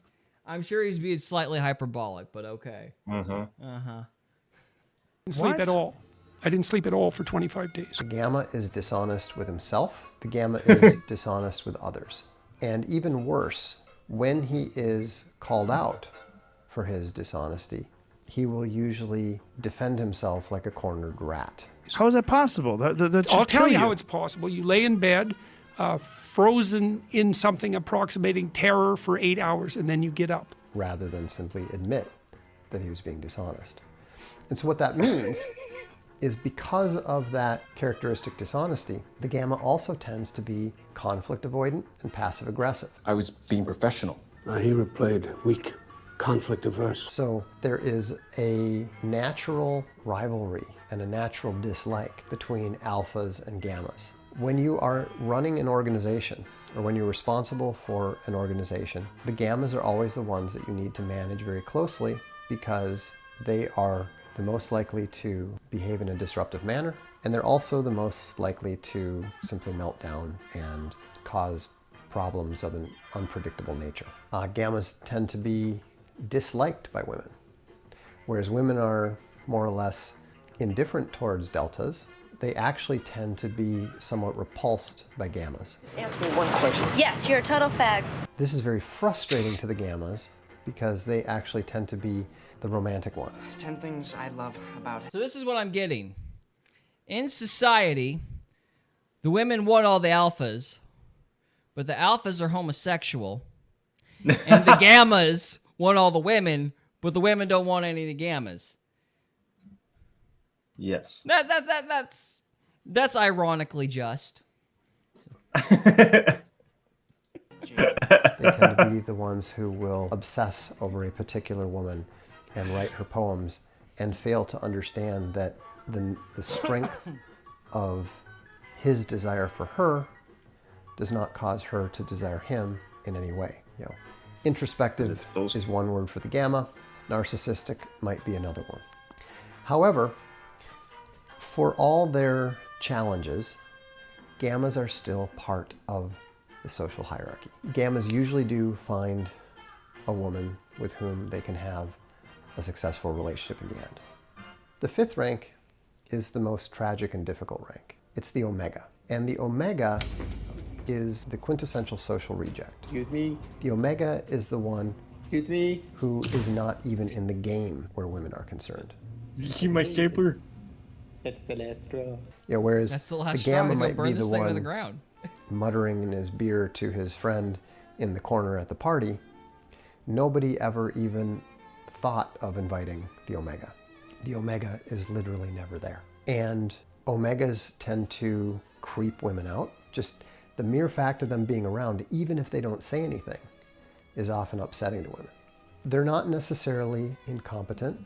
They're merely socially handicapped, usually in multiple ways. Omegas can be the classic school shooters. If you look at Adam Lanza of Sandy Hook fame, he would be an obvious example of the Omega type. Omegas tend to keep to themselves. They don't tend to have many male friends. They don't tend to have any female relationships at all. Most of them live quiet lives, keeping mostly to themselves, although, as was shown in the movie Office Space, they do occasionally snap. When you hear about the quiet guy who never bothered anyone, who suddenly flips out and burns his company building to the ground, you can be highly confident that you're dealing with an Omega. Now, why do these things matter? Why do we talk about these ranks? Is it to make the alphas feel good about themselves? Is it to make the Omegas feel bad about themselves? No, not at all. The reason that the social sexual hierarchy matters is because the patterns of human behavior it identifies allows us to recognize, understand, and anticipate the behavior of other individuals once we have successfully identified their rank in the hierarchy. Not only that, but you can use the hierarchy So we judge 'em. to avoid Somebody fix obvious that poor problems man's in butt. your organization or your group. For example, if you happen to hire a young, attractive female intern, do not assign her to an alpha, especially not if it's a married alpha, because the chances are very, very high that they're going to have an affair. By the same token, you probably don't want to assign a gamma to manage a group of people, especially a mixed group of people, because gammas tend to view power as a chance to make up for all their junior high and high school frustrations. You know, they tend to look at power as a way of getting back at people. And you can see this in practically any of the pieces that have been written by male journalists about the confirmation of Judge Kavanaugh. Kavanaugh, being an athlete from an elite prep school, represents the much hated jock alpha to the gammas of the press. And you know, you can see and read their psychological issues coming out on the page as they attack this guy that they've never met, who's done nothing to them. It's not all ideological. A lot of it is psychological, and a lot of it is rooted in these sociosexual hierarchical issues. The more that you develop the ability to identify the traits of your own sociosexual rank, the easier it is to modify your own behavior and optimize your own behavior. It's especially useful when you're dealing with others. You know, I make use of my knowledge of the sociosexual hierarchy on a regular basis in my business relationships. I know that I need to be careful about inadvertently challenging an alpha. I know that I need to make sure not to say anything disrespectful about an organization for which a beta is working. I also know that when I'm dealing with deltas, I need to make sure that I give them the respect for their competence and their hard work that they need. And with the gammas, I always make sure to not put them in mission critical positions just in case they have a gamma meltdown and elect to declare war on the organization. These patterns of behavior are very, very reliable. They are very, very recognizable. And once you begin to see them, it's very, very difficult to ignore them. I think that if you study the groups in which you are a member and you learn to start identifying who's the alpha, who's the beta, who are the deltas, who are the gammas, what you're going to find is that you're going to be able to navigate the social challenges presented by that group in a much more effective manner. This is Voxiversity on Vox Day. Bet. All right. Vox crushes. I love you, but I'm putting this in the fiction category of We fake win. fiction and folklore. What? I don't buy this framing. Now Tell that me I've heard it. where you disagree. No, I do think there are alphas and different things like that. But one thing he didn't address is how stagnant those roles are. Whether they, What do you mean? Well, you can have somebody who's a jock in high school, an alpha in high school, then they become a gamma later on or something like that because they've lived past their glory days or something of that sort. Mm-hmm. You know, if they peak in forget high how to school act, or they whatever. start- Yeah, people move up and down that. There wasn't a lot of discussion about people moving up and down based on different points in their lives. You know, so age might be another thing to factor in when you're talking about stuff like that. And I don't know. I prefer to look at masculinity more rooted in character. But for the sake of argument, I guess we need to categorize ourselves, don't we? Wasn't that what you're wanting to do? All right, Sure. how about you start? What would you consider yourself, Cody? I would say right now, I'm not going to call myself an alpha, clearly. I'm going to say delta. I'm going to say delta. All right, Mr. Trevor. I kind of run by my own. I have my own internal decision maker, so I'm not trying to please anybody. I don't know. Gotcha. Tell me what you think. Whether I think you're an alpha or not? Any of them. This is why I call it fiction, though, because it depends. One thing he did point out that was valid is it depends on the group you're with. See, people regret. There's a thing in psychology called regression, Like in different dynamic, like in different family dynamics, people change their roles. Yeah. You know, Sure. and so they're not consistent. It depends on what environment you're in. Okay. And so I haven't seen you at work, so I don't know if you're an alpha at work. Gotcha. You know. Well, I work by myself, so I guess. There you go. Oh, you're what was it? Omega. Oh, you're gonna have a breakdown. Or Oh, whatever. yeah. Yeah, watch out for you. No doubt. Trevor, what are you? Is there an all of the above selection? There you go. There you go. All right. 'Cause it does change like on the daily. Like I can relate to pretty much all of those. Mm-hmm. At the same time. If I had to pick a categorization, I'd be like half alpha, half delta, half gamma. Because I take extreme pride and competence in my work, but I have a real contempt for authority. So yeah, that's based. That's kind of where I'm at. We're biased. And so I feel like I was super gamma for a long time, and I'm glad I made it through that phase of my life.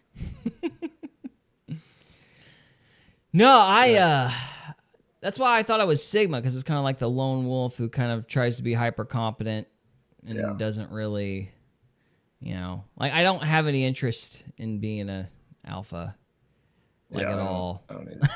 Like, so you guys can be competitive if you want. I mean, if I tried to compete with you, I'd probably lose, but there's probably just lack of motivation as much as anything. So anyway.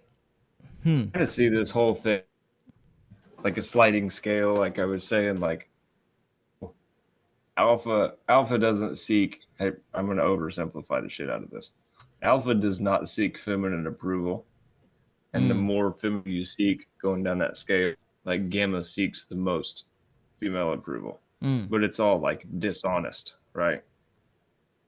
Like that's where the gamma kind of flips, in what way? It becomes like a dishonest, like a people pleaser. Okay. Right? Well, it's not honest. So he's lying about people around you. So is he the type that You want to fluff everybody's feathers? Well, see, this thing is. Are you talking about like somebody who lies about their accomplishments or something like that? Yeah, you could say that. Because alphas will do the same thing. The lie doesn't matter.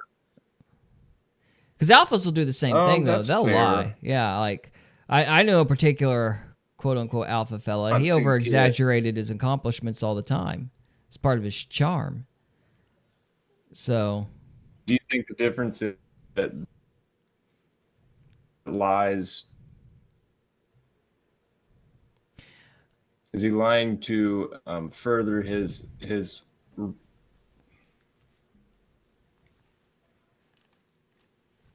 to try to roll, or is he trying because like the gamma's to get sex, or you're breaking up every so often, so you might need to get closer to your mic. Okay, the gammas try to like every time they lie, they want to get something from someone. Whether it be sex or like fluffing their feathers. Well, that's what I'm saying. It's like this is why it's so subjective, because an alpha would do the same thing. I mean, you don't lie just definitionally unless you want something from somebody. So. Well, an alpha could be main. You just maintain his. I'm sorry, dude. I'm losing you quite a bit. Can you Yeah, I don't know what's going on. You might have to pull a Trevor and hold the mic up to your face for a sec, unless it's maybe an internet connection thing. Checking. Just your connection, Gary, because it's fine. Is it my connection? I can't. Well, my Ethernet's still connected. Yeah. While we're looking at that, or while I check the connection, how about you guys go back and forth for a minute, and I'll see if I can't figure out whether or not it's on my end. All right. Does this help? It doesn't. I really, like I said, I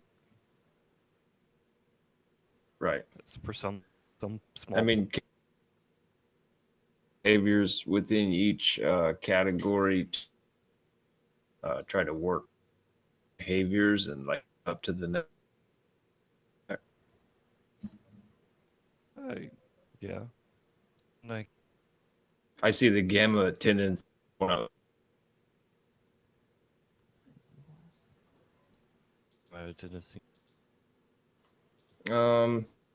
can go over it. We got another video about just gammas, but like gammas, they're always trying to like or decision makers. They're always seeking approval in fear of conflict. They want to make people happy. Conflict with them. Right. I avoid conflict, but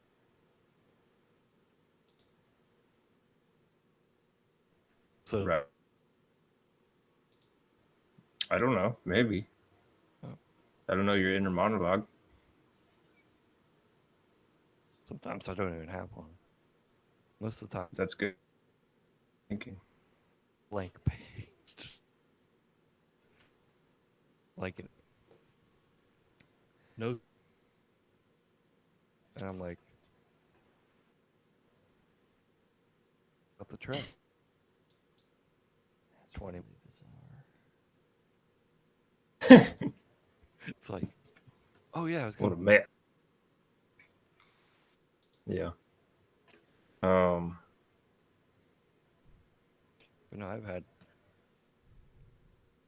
situations, you know, where people come and ask me, hey, da da da, and I'll be like, we'll do this right after that. For me, I'll go out, brother, he's higher up in the chain, you will, and question myself.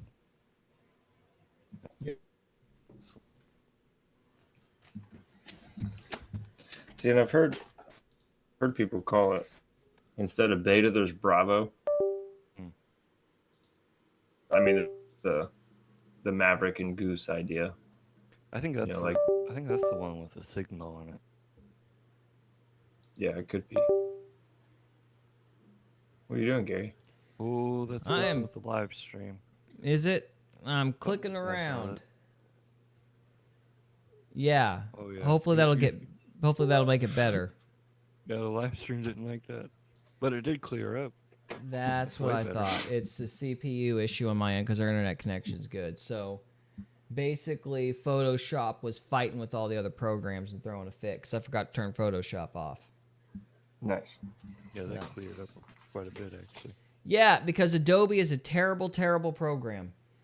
So if you decide to become a video editor, free advice, avoid Adobe like the plague, unless you want to be like me, study it for 2 years, and then feel obligated to the trashy program. Because you spent... TikTok right there. Yeah. Yeah, just do something else, anything else. Avoid Adobe like the plague. It's a terrible company. I saw, speaking of this, I saw the greatest meme earlier and I saved it, so you need to see it. Can you see this?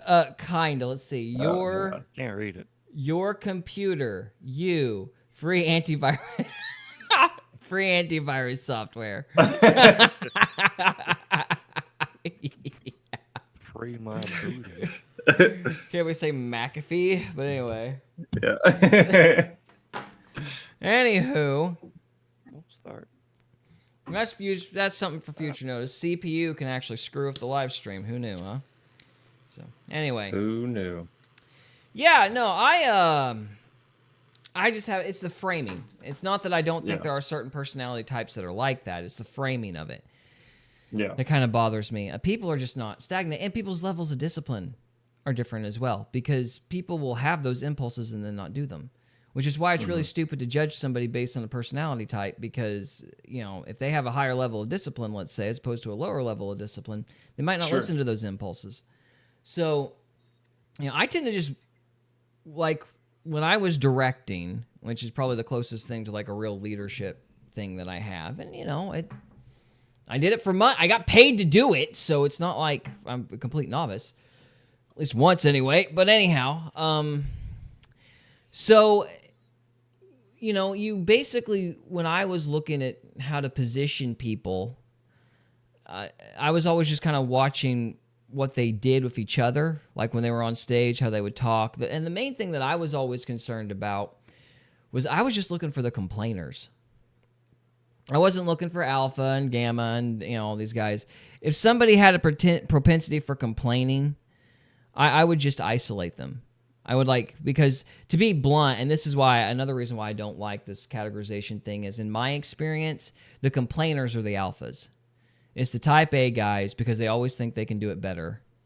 And they're charismatic enough to get a following, and they'll completely hijack, whether it's a group project, whether it's a play, it doesn't really matter. If you let an alpha who's not in leadership get in there and start whining about people, you know, they'll run roughshod over the whole thing. Yeah. And, you know, I've almost had a show completely collapse and not make it to the performance date because I had somebody who was a bad actor, you know, just go in there and just poison the entire cast. And I had to find that person.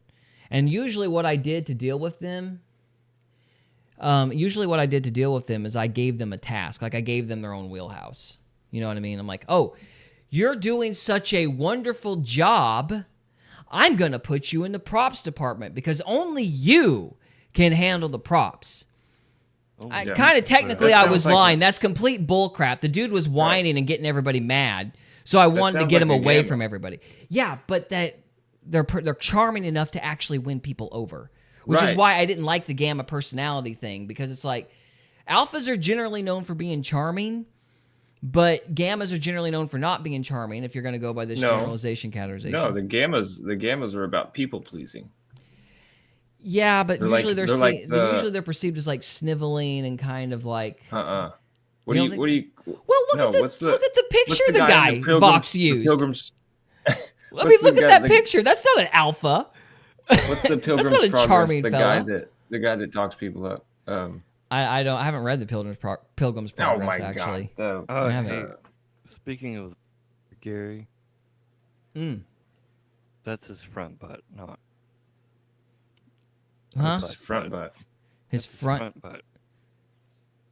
You mean it's his loins? You're ridiculous. Oh.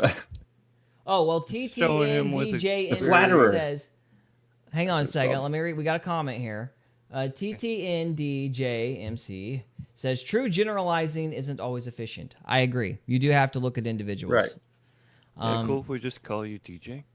That'll work. So, I think the gamma thing is the tendency is like, as far as his being nice to people and people liking him, it's all subversive, and it's like flattery. These guys were not subversive. The people I'm talking about were never subversive. You just said they were poisoning the well. Yes, they were poisoning the well in public, openly. They were talking to people going, I can't believe this, such and such. And usually what they would do is they would get 2 or 3 people to agree with them, and then they'd scare the crap out of everybody else into agreeing with them. Yeah. You know, like that's, I wouldn't consider that subversion myself. I would consider that pretty open. I guess I used the wrong word. I don't know. Okay. But. Well, I mean, it doesn't matter. It's just, I always called them type A's because they're just aggressive. That's kind of the way I thought of them. I don't think they were real type A's, though. I don't know. Well, it's probably not the technical term, but I think A is in aggressive is kind of what was running through my head. I know like 5 alpha males. Mm-hmm. Like, there's not many. I mean, I've met quite a few alpha males. I mean, in my time, many. But yeah, but look, there's some people that are alphas that fight it and still play ball, and they can, guys that are disciplined will really be in your corner. I mean, just because somebody's a personality type doesn't mean they're always going to behave that way, and that's kind of the problem with this kind of categorization. I never use this framing to position people in like a cast, be it behind the scenes or in front of people. Like I never did this, and to me, it was always find the negativity. Isolate the negativity and try to foster a good culture in your cast, which is really important because when you're doing like community theater, which is what I was doing, these people are there for free. They have to want to be there, and so your job is to make sure those people are enjoying themselves, because if they're not, want to stay they'll there. just leave. You know, Yeah. you don't have money tying them there, and so you've got to pay really close attention to the culture of your group. And you know, I guess there could be an alpha or a gamma equivalent that's like negative, and you need to do the same thing as you would an alpha, though. And that is isolate them, give them their own little wheelhouse to occupy their time, and make sure they're not complaining to the rest of the cast. Yeah. You know, and you got to catch them early, because that was the mistake I made in Curious Descent. Was I waited too long to catch those people, and they got a good majority of the cast really mad, just over stupid stuff, and it was because I wasn't paying attention, and it turned into this giant dramatic meeting, and it was one of the bigger mistakes I made when I was doing theater stuff. So I learned. I learned you got to find those guys quick and get them their own job. But you know, I always liked, when it comes to masculinity, I always liked the way the founders looked at it. You know, it was always about self-discipline, you know, mastering your own domain. Like, Not didn't, looking for outside approval, right? well, being very proficient. Yeah, like if you've got a house, you know, it doesn't matter. Like, you're gonna be the interior designer of it, like, because knowing how everything matches and how everything looks and presentation is part of, you know, mastering your domain. You know, if you're going to be a farmer, you're going to be the best farmer that there is. You're going to study soil and how to get the pH right and all this and that. Like, everything was about proficiency and character. And if you were, you know, in your 30s running around with women and playing sports, you were a kid. You weren't one of these personality types. You were a man-child, you know, because you had no self-control. That was the way that they looked at it. And so I always liked linking masculinity with character more than anything. Man-child. That was creepy. My cat won't stop. Made me sad to hear that. Can you hear her? Do you think an alpha would have a cat? Maybe a Bond villain. Or is a Bond villain a gamma or omega? Bond villains are gammas. Ah. They're omega gammas. I mean, I guess you could have an omega, like Gru. There you go. Yeah. I would say he's an omega. Yeah. But he got turned, you know, into an alpha. He's got 3 girls crushing it. There you go. There you go. Gru's an alpha. So on that note, we're moving on to episode 3. All right. So this concludes episode 2. Guys, thank you so much for watching, and we'll see you next time. Thank you. I will be right back. I gotta take care of this cat. All right. Shut up. All right. Go demonstrate your authority to the cat. So respect my authority. Okay, so this episode 3 is going to be a little confusing, man. I don't know how we're going to do this. So we got to talk about the dire wolves being, I mean, I don't care, because I kind of think the dire wolves are, you know, probably just wolves that have like 1% dire wolf in them that's been spliced into a regular wolf, and they're calling it a dire wolf, you know. I don't even know what it is. Oh, they cloned some animals. Basically fertilized an egg and put that egg in a tube, and then when it came out of the tube, or maybe a wolf, I mean, who cares? So what's in the dire part? Well, those dire wolves were like large wolves back in like maybe Ice Age times or something like that. And so they're supposed to be particularly large. They're what those wolves in Game of Thrones are based off of, you know. And so apparently they went extinct, and now they're back. Of course, I don't know how they're technically extinct. It's just speciation. But that gets us into evolution, which is a whole other can of worms. That sounds about as legitimate as big spiral columns underneath the pyramid. Are you skeptical of that? Yeah. I haven't heard crap about it since, so that hasn't instilled confidence in me. Apparently nobody else really buys it either, because when the actual video came out about that topic, we got 1 view. It's the worst performing video we ever did. I thought I was deserved that. Maybe so. You made a half hour. I'm gonna do my Jocko. You made a half-hour video about Egypt pyramids, and nobody watched it? Good. Well, thank you. Appreciate that. I'll give it a B. I'll give that impersonation a B. Yeah, it wasn't great. That's good. It's good. So, where was I? Oh, What else is on this video? so yeah, he wants to do the direwolf thing. So we'll talk a little bit about that, and then he's wanting to do the Skinwalker thing. And that'd be the end of episode 3, and then episode 4 is our buddy Ammon. So, yeah. Come on, man, it's the purple.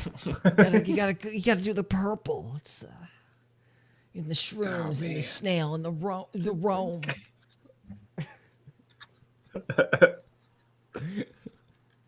You got to strain the vocal cords because he has no voice because he's done nothing but drugs for 40 years. His voice is gone. Come on, man. It's There like you go. There you gotta go. do the purple, man. You gotta add that little waver. He's got the purple, you know. And then you got to bob the head because he's a bird. So yeah. How's your RFK? I haven't done RFK. I don't know. Try it. Come on the fly. Well, you got this thing. We got it's definitely the vaccines. My name is Robert F. Kennedy. Now, for the record, though, I like Robert F. Kennedy a lot. He's getting rid of the fluoride in the water, and I'm very happy about it. No. Yes, he is. Yes, he Derek is. Bros started that, and he took it over. Derek Bros. Okay, fill me in. What is this?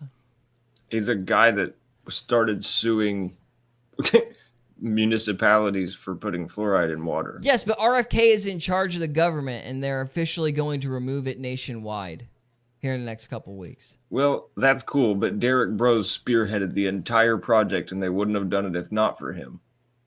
You know what? I bet that's valid. I don't doubt you on that. But RFK is in charge of the thing, and he's saying he's going to get rid of it. So yeah, I he am hijacked a fan it, and he's taking all the of glory. RFK. Huh? But he's hijacked the project, and he's taking all the glory. And for the record, by the way, if I lose my voice because I mocked RFK's voice, I'm blaming your stupid karma. You hear me? I hear you. I hear you. It will be your fault, and I deserve compensation. I want financial compensation if I lose my voice because of your stupid karma. Okay. I'll send you $20. Yeah. Oh, yeah, that's going to cover it. Just give me a blank check that says sorry. So...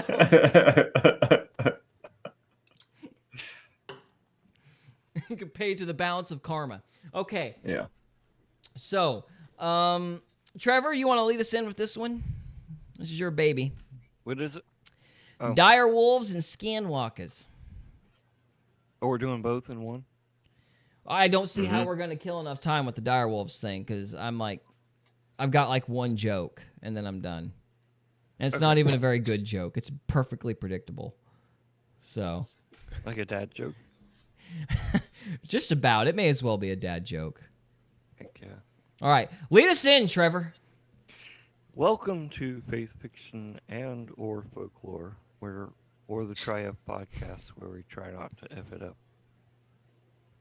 Anyways. What are we talking about today, Trevor? I was getting there. Okay. We are talking about dire wolves, skinwalkers, and whatever else we can come up with. Okay. And today, tonight, tomorrow, any day that ends in Y, I have Gary and Cody with me to share in this endeavor. How you guys doing? Fantastic. Nicely that was a very dramatic intro for us. You gave us more credit than we deserve. I give credit to where credit is due. There you go. Thank you. Speaking of, it's dad joke time. Oh gosh, dang it. Okay, You better one. make it quick. Hurry. Let's book it. Let's book it. He is booking it, literally. Where does a fish keep its money? I don't care. On the riverbank. Oh, damn it. That's a mess. All right, so what the hell? Okay. What the hell is a dire wolf? Yeah, all right. So So is this a What?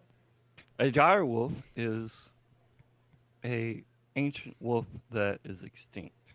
So they're just wolves, but they died off because they went extinct.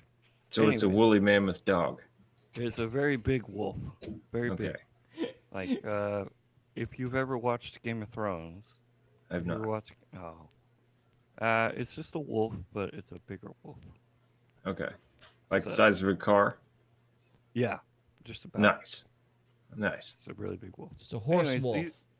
These scientists have resurrected, as the video talks about, using their scientifical stuff, Scientifical stuff, yeah. And anyways, I thought this was cool. All right. This is from Mike's Stories. Is that right? Yeah, Mike's Stories. Yeah. He tells pretty good stuff. Sweet. Are we ready? He does. Yeah. Play it. Okay. Now this is a crazy story. What the?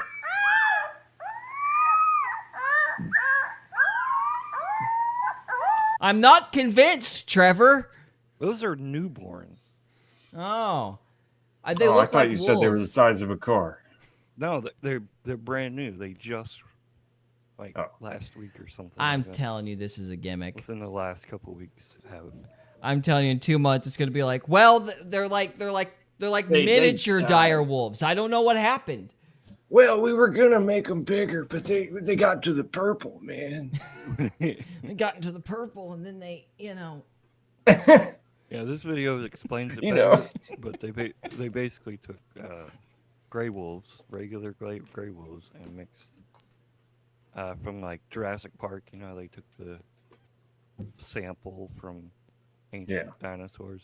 They took samples from old ancient wolves, dire wolves, and injected them into, I guess, the gray wolf. I feel like there's a sound clip that could go really well with this. Yes, I know. I was wondering. That's a good segue. This is very subtle, very smooth. Thank you for that. Here we go. Simply saying that life finds a way. Ooh. And by life, we mean scientists. I got cold chills. Or embezzlers. But anyway. Yeah, so this sounds like, and I've already said this, but I'm going to say it again because it's great. This has as much validity as spiral columns under the Egyptian pyramids. I'm still a believer. And by that, I mean not much. I'm still a believer. Those pyramids were a battery or some kind of radio tower thing. I agree with that, but I don't think there's things under them. It's hard to believe like that, like the size of the Empire State Building, or just a little bit shorter. Like that's pretty dramatic. That's pretty dramatic. But who knows? Who knows? Is that a short joke? I'm short myself. I can't make short jokes, so that'd be called self-loathing. Anyway, which is quite funny sometimes. Yeah. Okay, here we go.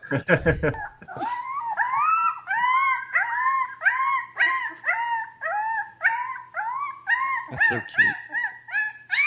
I showed him the video of them howling. He started tearing up. He goes, "This is the first time I've heard a direwolf, or anyone's heard a direwolf in 10,000 years."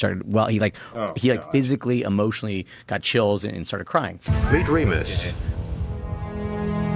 Remus and Romulus? They are you named kidding him me? after Rome. Really?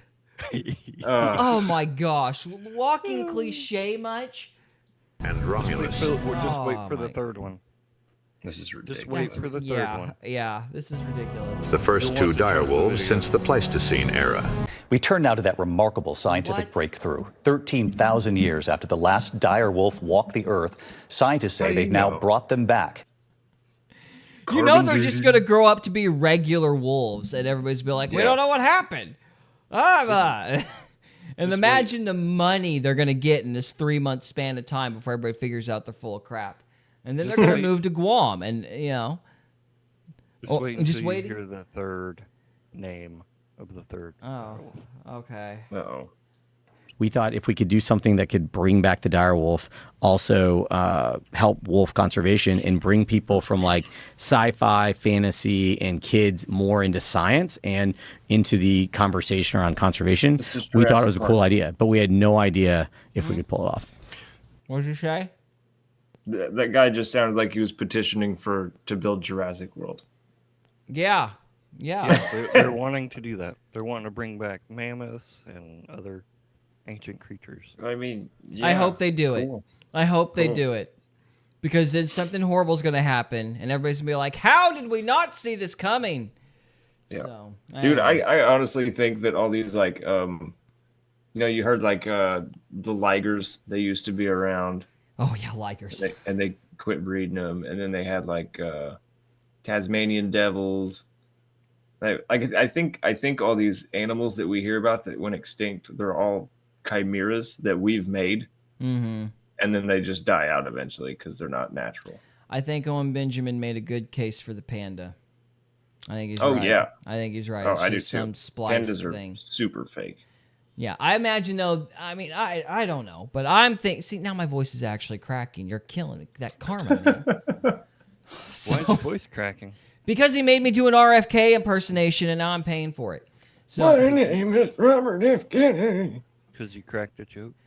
Well, anyway, I think there might be a little bit of human in pigs, to be honest. Well, that's the thing is these guys will sit there and they'll just DNA splice, and if they can like graft like one part of a DNA molecule onto another species, and it becomes that species. So this is like 99.9% gray wolf and 1% dire wolf.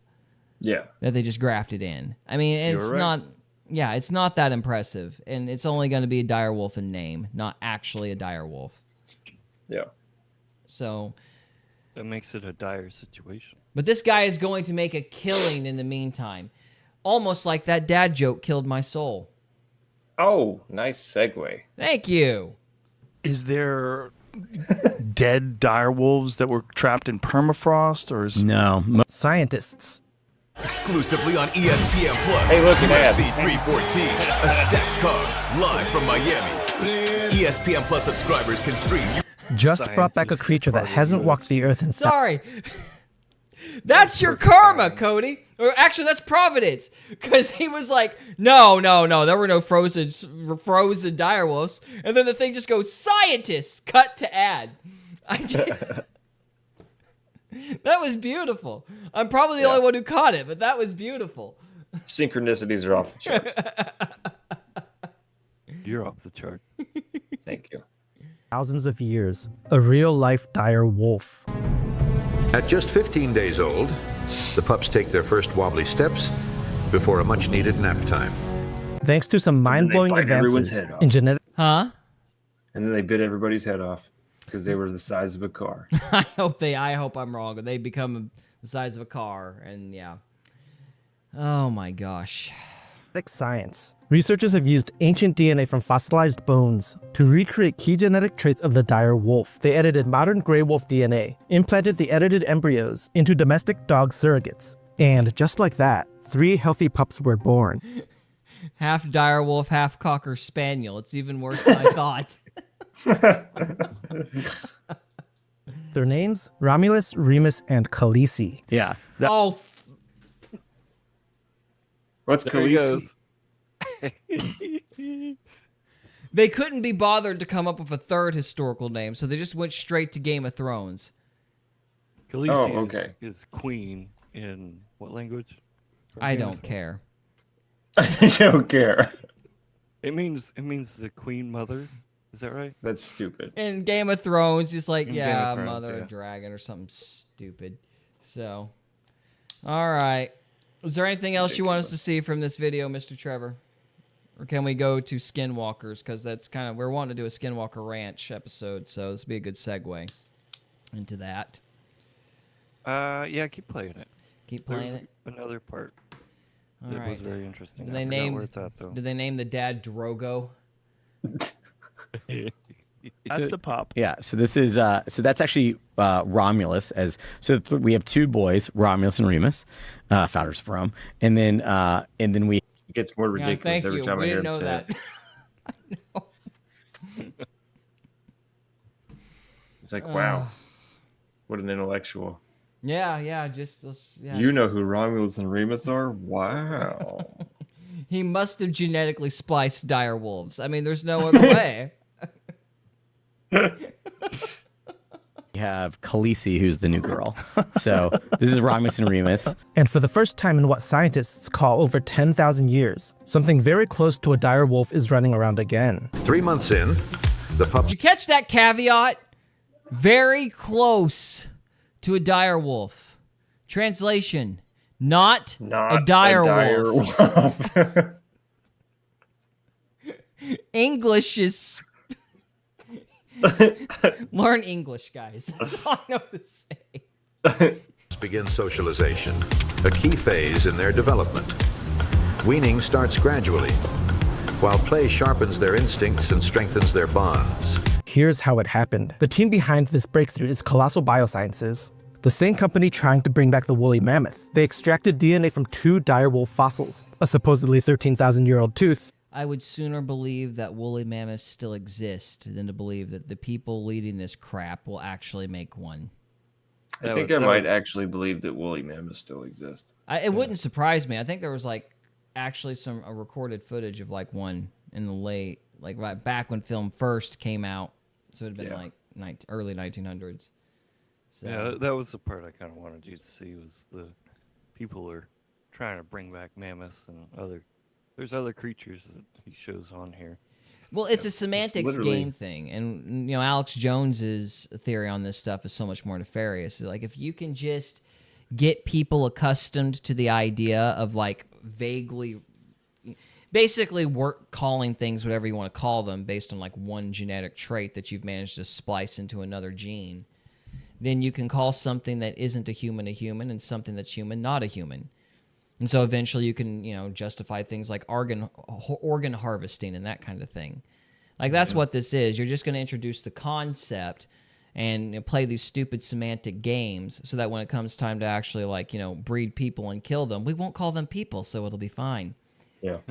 I heard that was one of the things about this is all, I think it's stupid and made up at this point, but back when the COVID thing came out, it was the mRNA idea was it changes your DNA so that you're no longer, because you can't patent anything that's made in nature, right? So it's once they modify your DNA, then they can patent you or whatever. Yeah, in practical terms, it's stupid, but it's just a way to justify legal semantics. Yeah, you know? Or they put nanotechnology in everything. I don't think they're that smart. Banana technology. Oh, I've got a video on that too. Oh, I think they tried and it just turned to cancer and killed people. That's what typically happens. Yeah. I mean, the body rejects it and you die, but then they say we did something. So, all right. Let's switch to Skinwalkers. All right, let's switch to Skinwalkers. Skinwalkers. One more time, because I'm bored. No, I'm simply saying that life finds a way. And by life, we mean lawyers. Okay.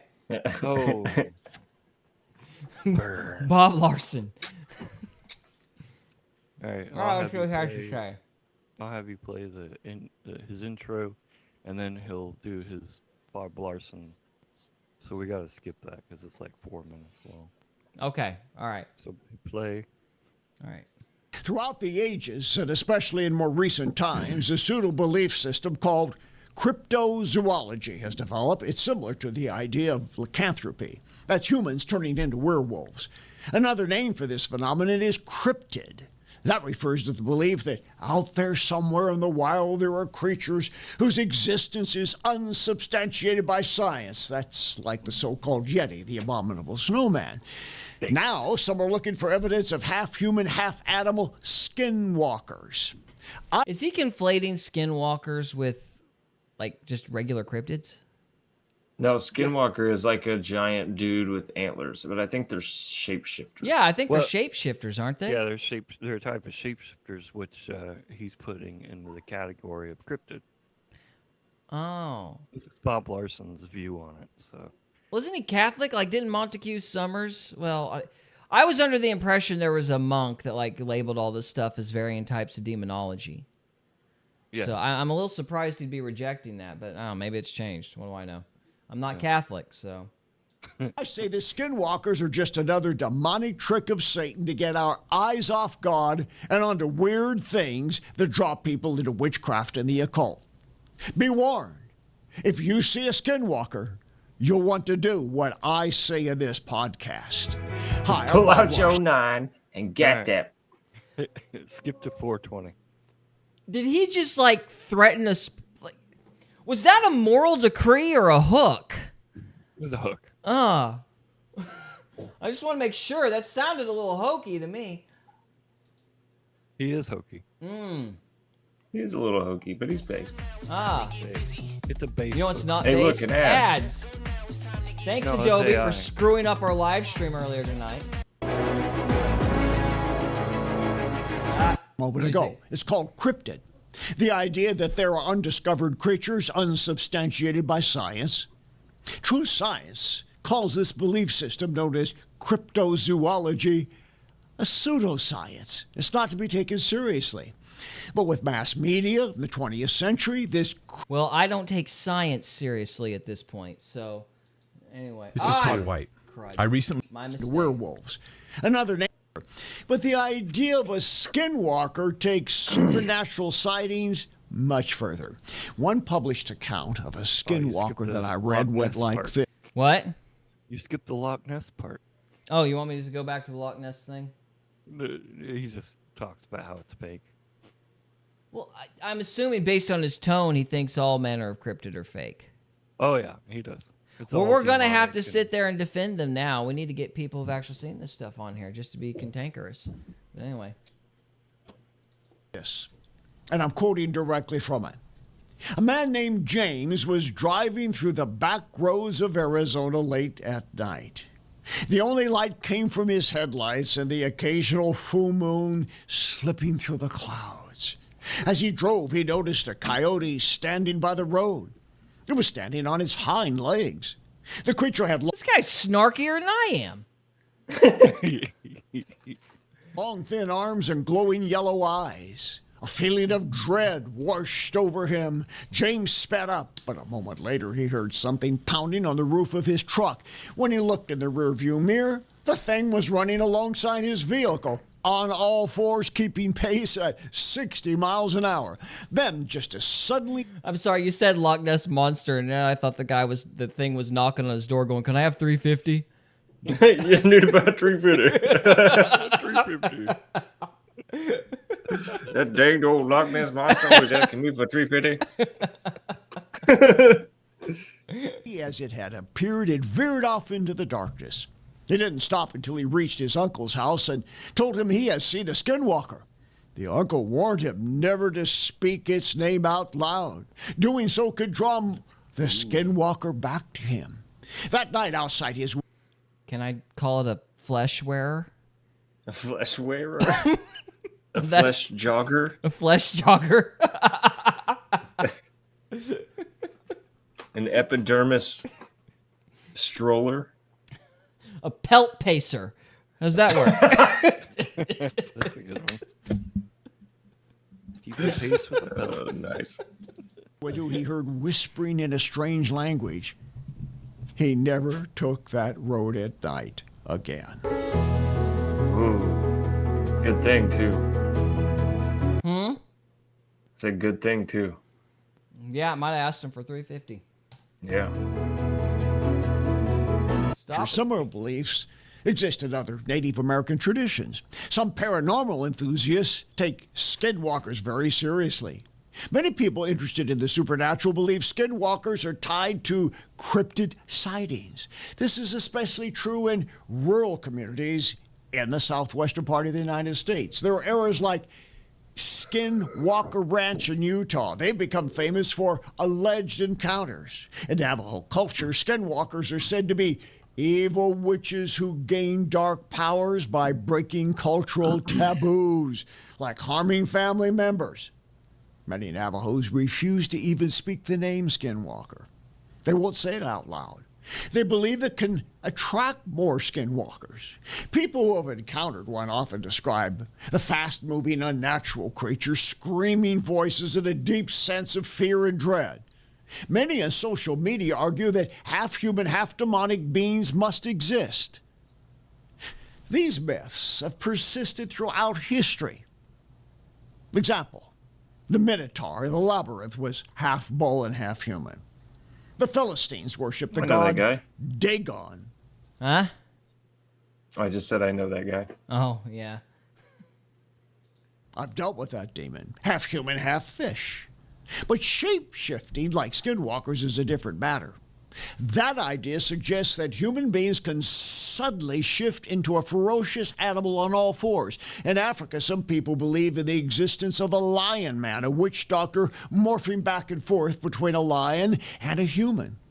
Highly occult developed Buddhist lamas in Tibet claim the same powers.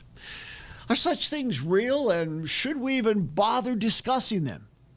Do demons have the ability to take on both animal and human form and switch between the two? We know that Satan has the power to take inanimate objects and turn them into living things. We see this with Pharaoh's magicians when they sought to duplicate the miracle of Moses and turned their rods into snakes. Throughout history, there have been stories of idols becoming animated, but this is mostly the stuff of legends. This sounds so clean, it's insane. And like, imagine how much you can do with this. It's great. What the devil can and can't do. All right, let's see. Come on, Bob. In my many years as an exorcist, I've learned something. When I think that Satan can't do something, he does it. I'm not talking about the violation of basic spiritual laws or the rules of an exorcism, which is executed by the authority I'll be right of Christ. back, gents. I'm speaking of phenomenal events in everyday Goodbye, life. have a beautiful When time. people deliberately tap into the darkest part of Satan's kingdom, there is supernatural power beyond human imagination accompanying Satan's activity. Well, of course, the devil is not omnipotent, nor is he omniscient. These are distinctions only the Lord God possesses, but the devil can mimic the attributes of the Almighty. Only God is a creator. Satan can't create ex nihilo, that is, out of nothing. But the devil can manipulate energy and matter in ways that no scientist can understand.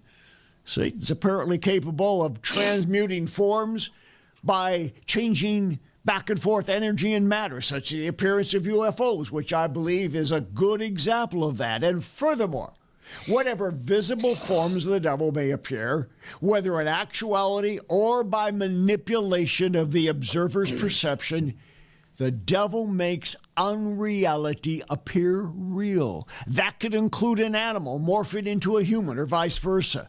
Or it might be paranormal feats, such as those described by people who say they've seen skinwalkers. What the devil can't do, though, is duplicate mercy, grace, and love. Forgiveness of sin alone is in God's hands. Changing a human into a coyote or back to a human is not to be compared with the sacrificial atonement of the cross and the bodily resurrection of our Lord Jesus Christ. And in a moment, my surprising conclusion about skinwalkers. I bet it's going to surprise us a lot. I don't know. It might surprise us. Yeah. Shocking. In a moment. Christians believe that each person's spirit is immortal, but not in an undetermined dislocation. Heaven or hell are the only biblical destinations. Thus, ancestor worship and veneration, these are not Christian options. There's some controversy surrounding 1 Samuel 28, when King Saul asked the witch of Endor to call up the spirit of the prophet Samuel. Whether or not it really was the deceased prophet, that's been debated endlessly. But here is what's not contested. That attempted conjuration cost Saul his kingdom and his life, as prophesied in 1 Samuel 28:19. Too bad we'll never get there in the house of David. I wonder if they'll play that in season 2. They ain't even gonna get to that season. I wonder if that's what the witch is for. He'll probably be asking for his wife from the grave. Anyway. Was that one chick, the Witch of Endor? The Witch of Endor. Oh, you think the girl's the Witch of Endor? It was just a thought. What if she is, and they're just keeping her character there for that part? Well, that would make sense-ish. That would justify her existence. But anyway, did I miss anything of consequence? Not really. No. Not really. I didn't think so. Okay. Huh? All right. Ew! Sorry. It's so gross. All right. It was declared that Saul and his sons would be killed the next day.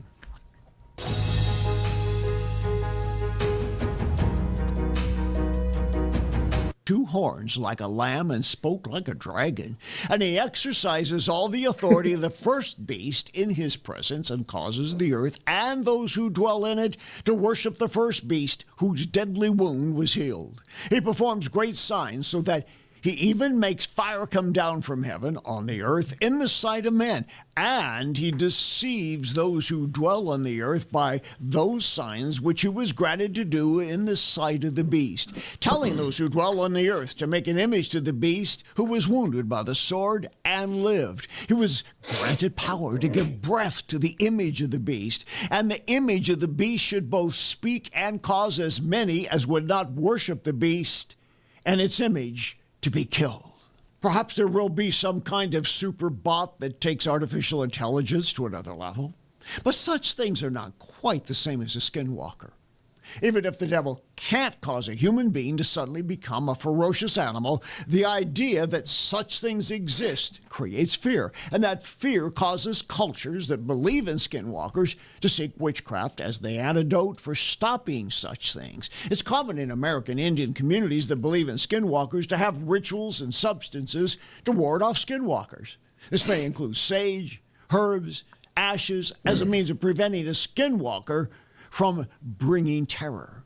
So could it be one of those substances that are causing them to see a skinwalker? The purple. It's the purple. It's the purple, man. It's the purple, man. So, all right. Okay. So moral of the story is, all we have to fear is fear itself. That's actually a pretty good summation. I think that's about right. Yeah. What do you think, Trevor? Is there something else you're wanting us to see? Because he's evidently saying that there aren't skinwalkers, which I don't know if I buy. Well, I mean, I don't know. I don't have an opinion on them, really. My opinion is if you get enough people believing in something, aka skinwalkers, Bigfoot, the Dallas Cowboys to win a game. The Dallas Cowboys to win a game. Don't be just ludicrous, Cody. Yeah. People are going to start manifesting it in their heads, and they're going to start seeing it. So, like UFOs, you know. Well, I don't know. I think the thing that does frustrate me about this is I tend to, like, I'm very dubious of science and institutions and people with agendas, but ironically, I do find rednecks and trailers much more compelling in terms of their, you know, like, I would believe their story before I'd believe some statisticians. Cody, you got myself. bullfrogs in your room again? Yeah, my chair's squeaky. I was just going to try to run past it, but we're calling it out. Ew! So... Yeah, no. I'm unapologetic. Well, let's wrap up on some closing thoughts about the subject, though. So, because if we do talk about the Skinwalker thing next week, you know, I'm assuming we're going to be going over anecdotal accounts, trying to analyze whether or not we believe, trying to evaluate what their story and decide whether or not we believe them. So, I mean, I don't know. For myself, I do think that people have to be seeing something. Oh yeah. You know, like there has to be, even if it isn't, even if the story isn't exactly right, there has to be some element of truth in it in order for other people to catch on. So, you know, like the vampire thing. I don't know if there are vampires or not, but I do think something had to be going on to create all those firsthand accounts. I don't think they're just legends from stupid people. You know, oh, yeah. I don't know what they are, but I don't think it's just stupid people. There is stuff out there, and it's hard to perceive exactly what it is because it's stories and legends, and very few people. There are people that catch it on camera, but not the full form of what picked on pictures and stuff. Mm-hmm. Do you believe in Mothman? I mean, he might have been real. It might have been like a CIA thing. I think it was the CIA. I mean, that doesn't say much for me though. Like, everything's a CIA to me. Yeah, that's just my default answer. Yeah, I mean, it could have been. I mean, I've heard people make claims that like vampires and werewolves are actually like demonic manifestations as a result of a ceremony. Like, you can become a vampire, you can become a werewolf, you can become those things through like the occult, like high level Satan stuff or whatever. And I don't know what I think about it myself, but I just don't like discounting people. And when you're getting into all this demonic stuff, and we don't know. We don't know what's possible, what's not possible.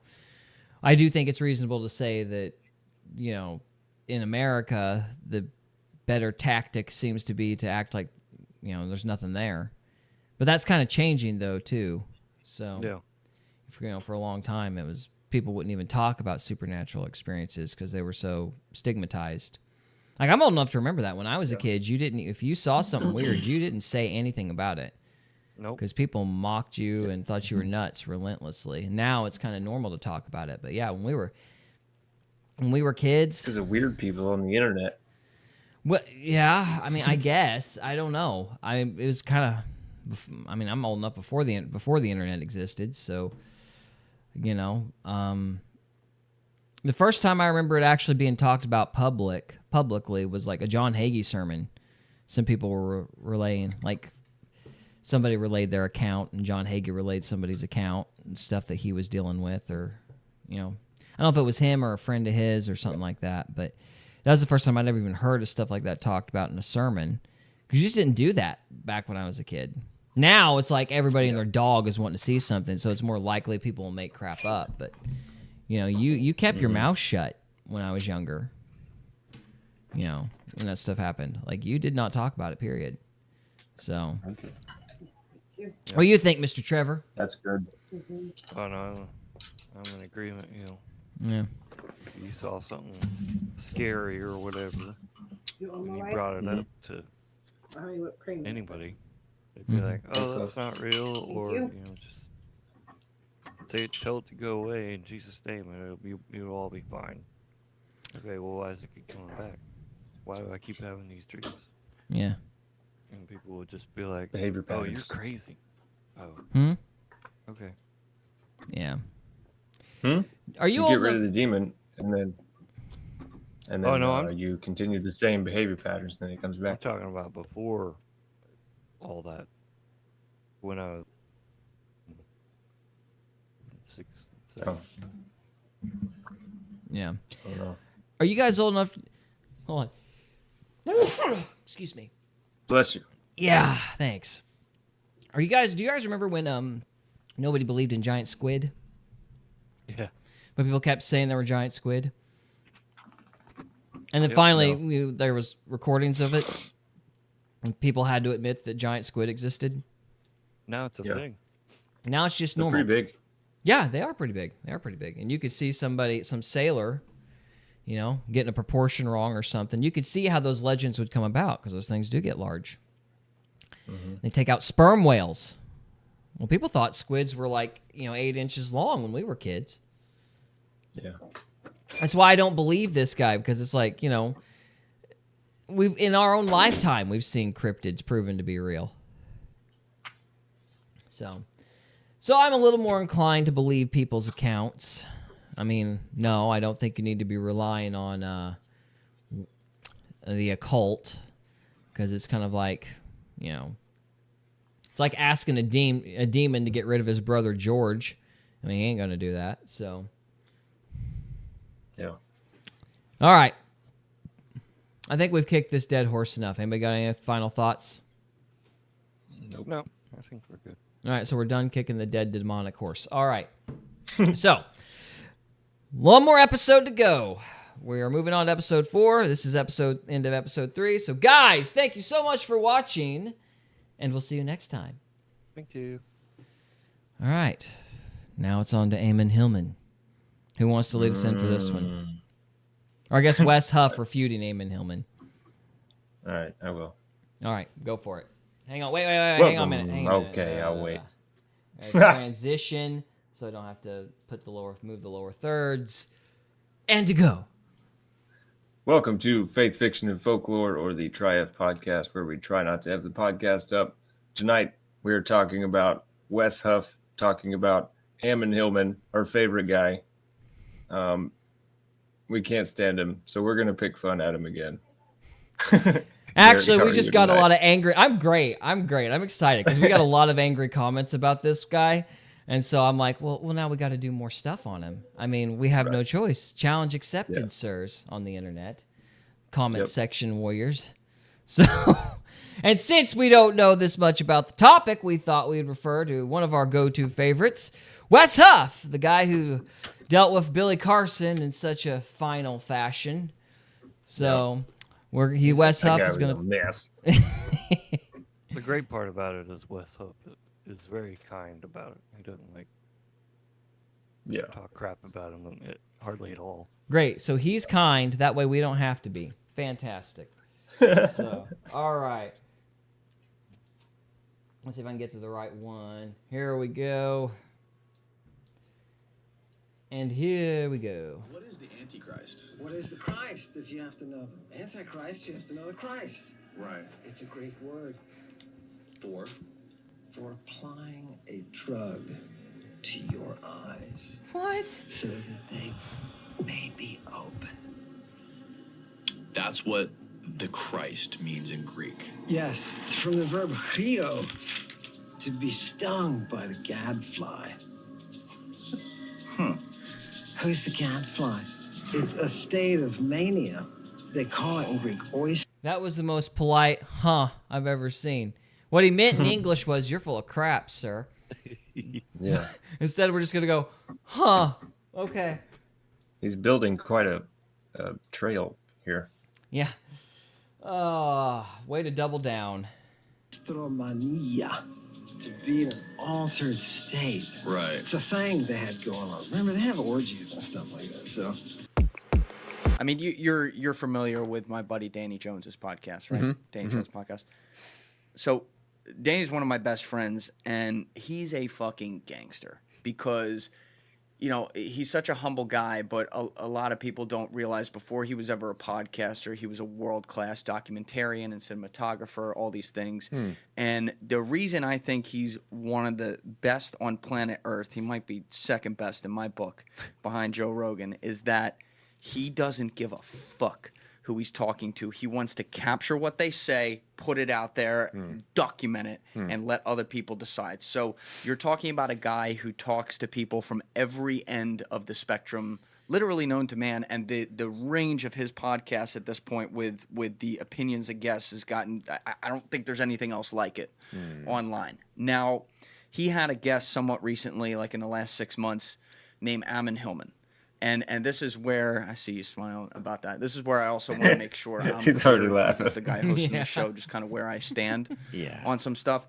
I'm going to come back to Ammon. I was not the biggest fan of him, but just so people understand where I'm at, I grew up Catholic, you know, St. Anthony's the name of the family. I wear the pennant in that way, but like I'm not a practicing Catholic.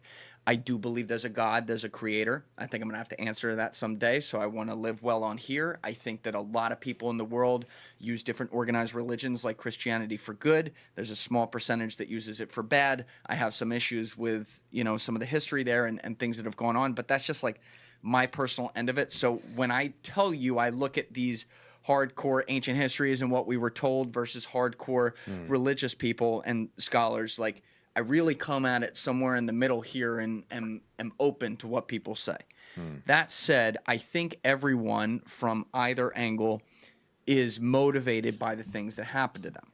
So to bring this back to Ammon, this is a guy who, to empathize with him, has been attacked mercilessly for years by structures up to and including the literal Catholic Church, where, you know, they got him kicked out of jobs and shit like that. Right. And at the base case, as someone on an expert of language. Well, let's talk about that for a second. You think Ammon Hillman ought to get kicked out of his jobs?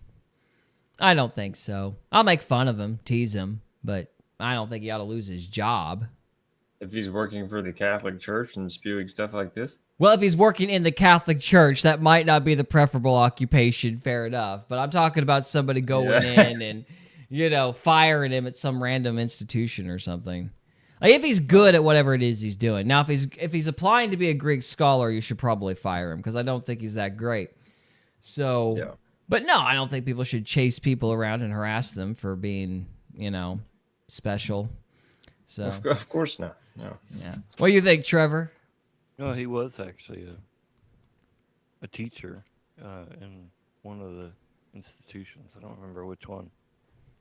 Hope he wasn't teaching Greek. He was teaching what he knows, the textual something or other philosophy. Oh, yeah. That's a different thing. Yeah, if like he's teaching this stuff, like. And then he started bringing up the subject of the Christ thing being this, whatever he called it. Yeah, when we watched this dude last time, though, he didn't bring up any evidence at all to support that claim. It was just his translations of the words. Spittle and rub it together and make a salve in my fingers. Well, the whole idea of like the oil being sperm, I was like, you dingus, the Jewish people have olive trees all over the place. That's why they anointed people with oil. What's wrong with you? Well, see, that's the issue, is that little clip was on TikTok. That's the TikTok that's been blowing up. The oil and the sperm thing? Yeah, what we just saw just a minute ago. Oh, that's different. That's, you know, retranslating the word Christ into something stupid. Yeah, well, that's that's the TikTok that blew up. It's got millions of views and everything like that. Okay. Is this video why he's getting fired, or is he fired before that? He's been fired from multiple places, from my understanding. Well, I'm assuming it's because he has no evidence for any of the stuff he's saying. Yeah, and Wes Huff gets into that here All in the right. video. Okay. There's no doubt that he has a massive understanding. It doesn't mean he's right about everything, but he has a massive understanding of ancient languages and certain parts of that very few, if any, people study. There are guys like Brian Morescu who talk about and have cited him before and talk about what a brilliant guy he is. That said, the reason I wasn't the biggest fan is because I think, you know, in the equal but opposite reaction to life that I talked about earlier, he has been strongly behaviorally motivated by anger at what has been, I agree, unfairly done to him in many ways, that has kind of pushed him to a point where he wants to get to the opposite conclusion no matter what. Sure. So it's not good enough that, like, for example, the Catholic Church and the teachings of Christianity are wrong. It's like, no, Jesus used kids as drugs. Yeah. And it has to go too far. That said, you know, I listened to that podcast back when it came out. I haven't listened to it since. So there were a lot of things in there. I'm a little hazy on some of the stuff. I know you've gone through that and whatever. But what were some of the biggest points of contention that you felt you had evidence against that he made from, let's say, like a translation basis in there? Yeah, that's a good kind of segue within this conversation, because Ammon does have a very specific level of expertise, and he's very proficient in classical Greek as it relates to medical texts. Now, classicalism, in terms of ancient Greek literature, is huge. I mean, there's a wide spectrum of all sorts of things that fall into classics. Everything from like Plato and Xenophon to these medical texts that individuals like Ammon are dealing with. I think part of the problem, and aside from the character assassination that I can't speak to because I've only seen bits and parts of it, and would probably agree with you that that's not fair. His arguments in particular are not just fringe, they're him against the entirety of the scholarship. And that's where he's taking very specific parameters for words and he's then applying them in ways in contexts where they just do not apply.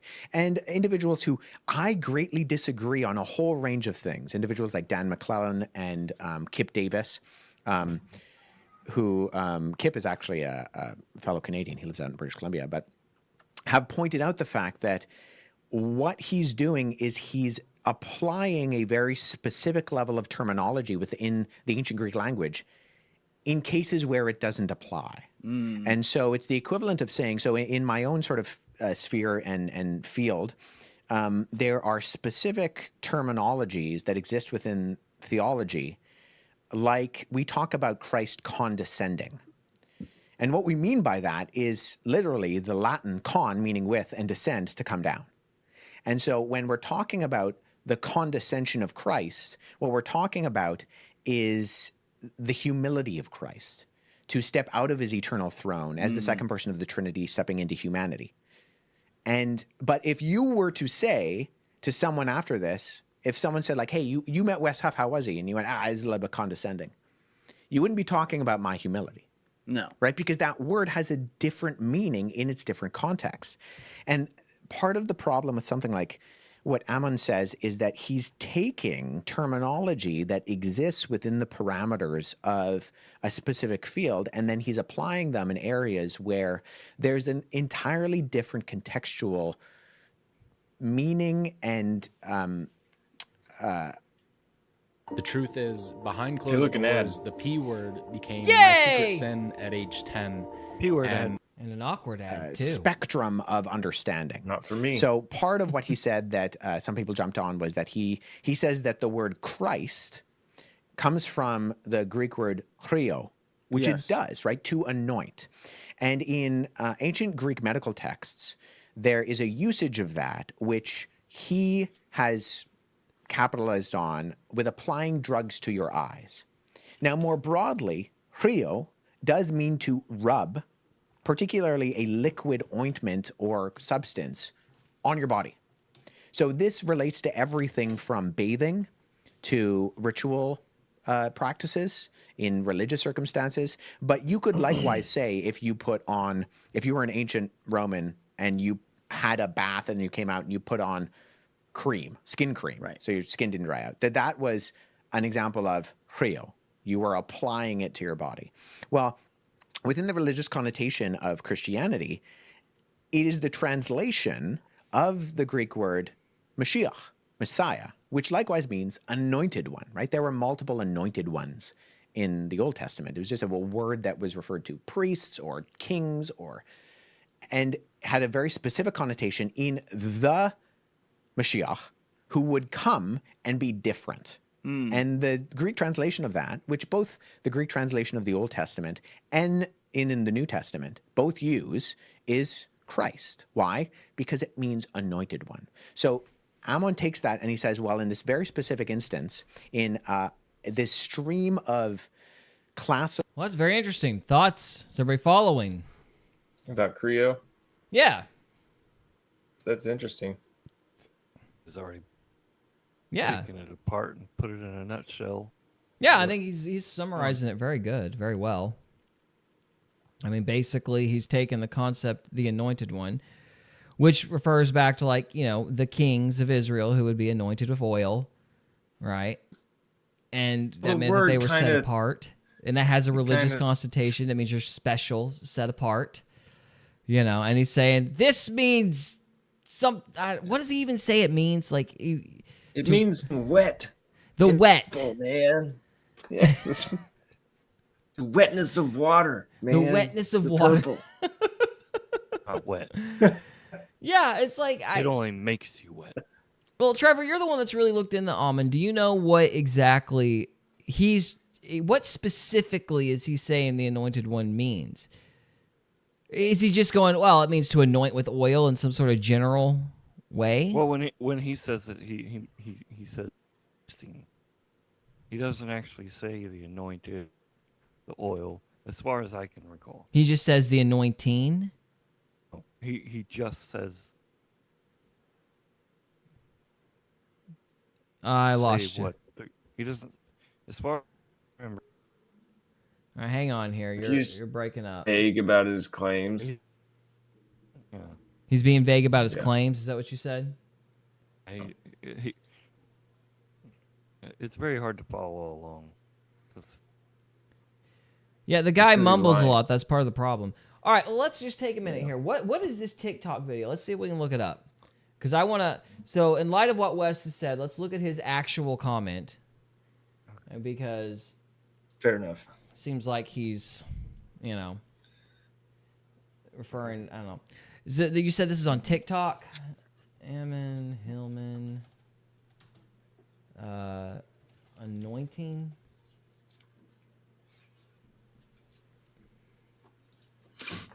The Antichrist. The meaning of Christ. The meaning of Christ. That's the TikTok video? From the Danny Jones show. Okay. Or Danny Jones clips. All right, so let's run to YouTube then. That's a YouTube short, actually, if you want to look it up there. Yeah. They just put it on TikTok, too. Google is being really stupid. Okay, so what do you say? Ammon Hillman... What did you say, Danny Jones? Danny Jones clip. Anointing or meaning of Christ?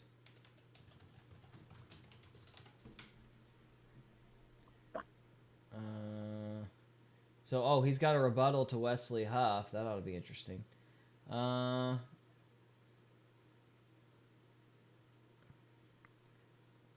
Still not seeing it, man.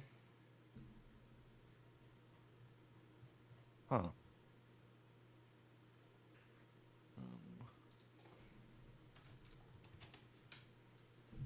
Hold on.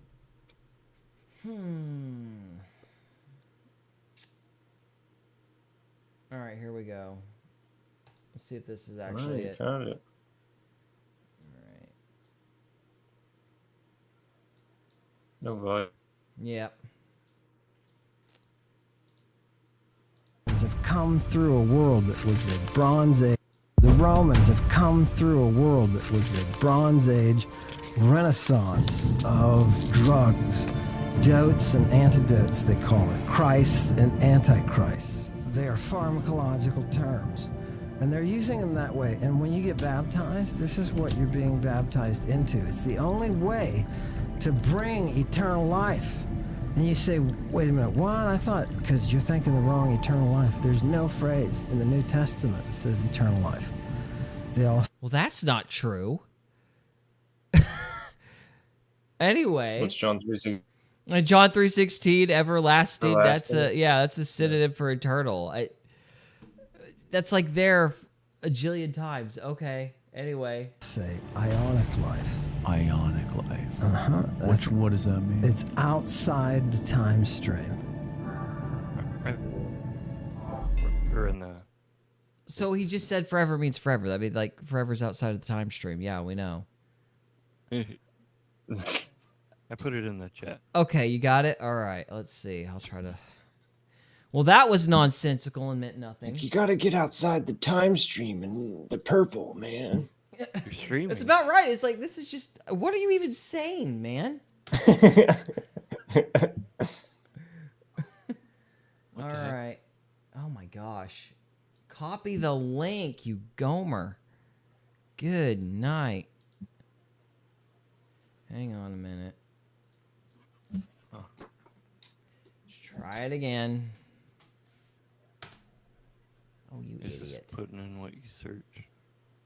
Even though I'm saying copy the link over and over and over again. Copy. Let's try this. Copy link. There we go, moron. AI is going to take over the world, though, guys. Sheesh. All right, hang on. I got to actually adjust the box here because... He's boxing. Yeah, because it's a short and it's all formatted. Stupid.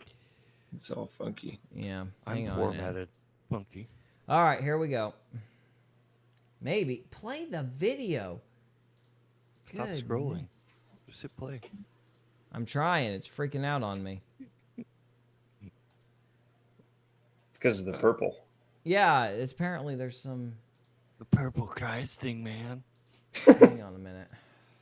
Here we go. go. Let's try this again.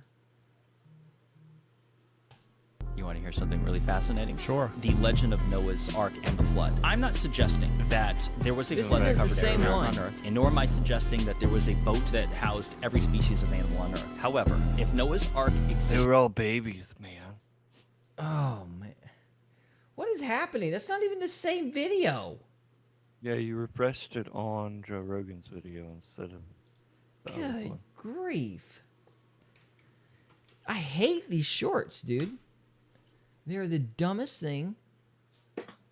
All right, take 37. Purple. Too much purple. Too much purple. What is the Christ? What is the Antichrist? What is the Christ if you have to know them? Antichrist, you have to know the Christ. Right. It's a Greek word. Huh? For applying a drug to your eyes so that they may be open. That's what the Christ means in Greek. Yes, it's from the verb chrio, to be stung by the gadfly. Oh, yeah, the gadfly. Who's the gadfly? It's a state of mania. They call it in Greek oistromania, to be in an altered state. Right. It's a thing they had going on. Remember, they have orgies and stuff like that, so you better buckle up.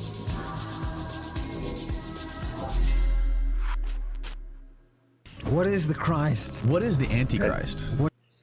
Well, that was makes dumb. me want to learn Greek. Yeah. Yeah, you gotta, well, I mean, it's not so much a matter of learning Greek, it's a matter of understanding that different things have different contexts. The guys use it like Wesley Huff said it best. It means the anointed one, which is what they used to do with the kings, because it's a Jewish culture, and cultures are actually relevant. You can't take a Greek medical textbook and apply it to Jewish culture and expect to get the same result just because the words have a different connotation depending on the genre of whatever you're reading. Yeah. So that's kind of grade school grammar, in my opinion, whether it's Greek or English. Yeah. But anyway. Yeah, he's like Will Don him a lot, but he talks about how we're different. Like if you go to somebody in Bible times and say, well, let's go shoot the bull, like they're gonna down and shoot a cow in the head, right? Yeah, because yeah, they just exactly. don't understand the context and the culture, right? And he's doing that. Yeah, it's not cool because of the purple. Because of the purple, and because he's lying, but also because of the purple, and the gadfly, and the gadfly, because that means something. All right, let's go on here. Medical literature, it means to apply a drug to your eyes, specifically in related to not the bot fly. What does he say? He relates it to a fly. And I don't remember the detail, but well, and it does mean that in the particular instance that it's being used. But this is where semantic range is very important, and this is the problem that some others have. Yeah, should we pull up this clip, by the way? Sure. Just so there's context. I think I have it. Oh no, we're gonna watch it again. Because I want people to follow along with what you're. Embrace the stupid. Embrace it. You can skip it. Yep. He's embracing. Right. Nice. Game. Ew. Bad. So that and okay. Can I also just add? I don't think people are buying into Ammon Hillman. They're buying they're buying into the fancy music. YouTube just did an ad. Well, yes, YouTube just did an ad. No, they're buying into the fancy music and the production value. They're buying into Ammon Hillman's editing team. Because if you just listen to this guy, it's like, dude, you have been burned out. What is the matter with you? But hey, you put a bunch of operatic music, you can't hear the high quaver in his voice. And if you cut away to all these graphics, from Christian art, you can't notice him going, yeah, man, So that's part of the problem. Yeah. And that's kind of what you were just getting at with what he says there. But you're saying that he's stretching some of his knowledge on the pharmacological history of language and bringing that into, say, Jesus's lexicon and how he says things. Yeah. So there's there's two sort of terms that are used specifically within biblical studies, but this applies to anything within the ancient world where we're trying to come up with translations in deriving meaning. The first is there's a discipline called hermeneutics, and hermeneutics is this interpretation.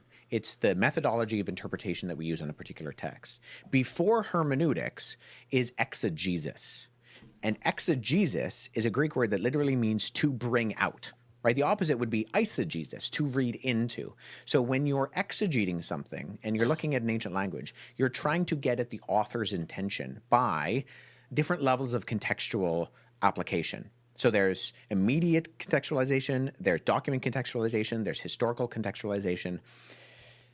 Unfortunately, what Ammon is doing is he's confusing and conflating whole realms of how we do interpretation of ancient languages and how those operate within a specific context. So in the biblical documents, Christ has a very specific meaning and application. That doesn't mean that Hrio does not mean applying a drug to your eyes that you may see. That's not what anybody is saying. I don't think anybody who reads classical Greek would say that that's not true. It's just that that's what it means in a very specific instance, right? I could talk about the right to bear arms, and I could be talking about firearms, or I could be talking about a grizzly bear, right? Yeah. And talking, you know, So you're saying it's cherry picking. It's not even that it's cherry picking, it's broad brushing. It's broad brushing to... Stop being nice. It's cherry picking. He's full of it. Let's just call it what it is. He knows what he's doing. I told you he was being nice about it. Yeah, a little too nice, but that's okay. I guess he can be the bigger man. We can be petty. It's fine. In a way that I think it's very clear that Ammon has a lot of proficiency in classical Greek. Yes. But he doesn't appear to have as much of a proficiency in Koine Greek, which is what the Bible is written in. So Koine means common. So if you read something like, so when I was doing my language exams as part of my entry to my PhD program, I had to do a series of different exams that span different levels of competency. And one of them is I had to translate a section of this ancient writer, Xenophon. Xenophon wrote a biography of Plato, and then he wrote a number of other philosophical exercises that are very important. Xenophon's Greek is very, very different and far more complex than something like the Gospel of Mark. And even in the New Testament, the Greek spans between very simple and very complicated. So the Gospel of Mark, actually I mentioned earlier, when Luke says that he's writing up an orderly account and that others have written accounts, he's implying that there are accounts that are not orderly. And I and a number of other scholars think he's actually referring to Mark, because if you read Mark in Greek, it's very, very simple. It's almost written like a child. It has what's called parataxis formulations. Parataxis? Yeah, so children, when they say things, like my son will say, Daddy, and then I went to the park, and then I got on the slide, and then I, and then. Mark continually says the phrase kaiuthis, and immediately.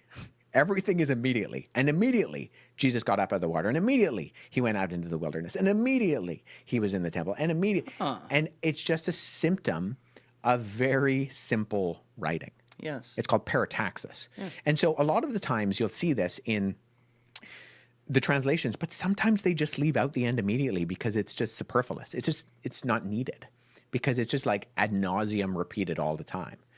And if it's deemed to not actually be communicative to what Mark is saying in that particular instance, it's just kind of the repetitiveness of the phrase, then some translations actually leave it out in some instances entirely.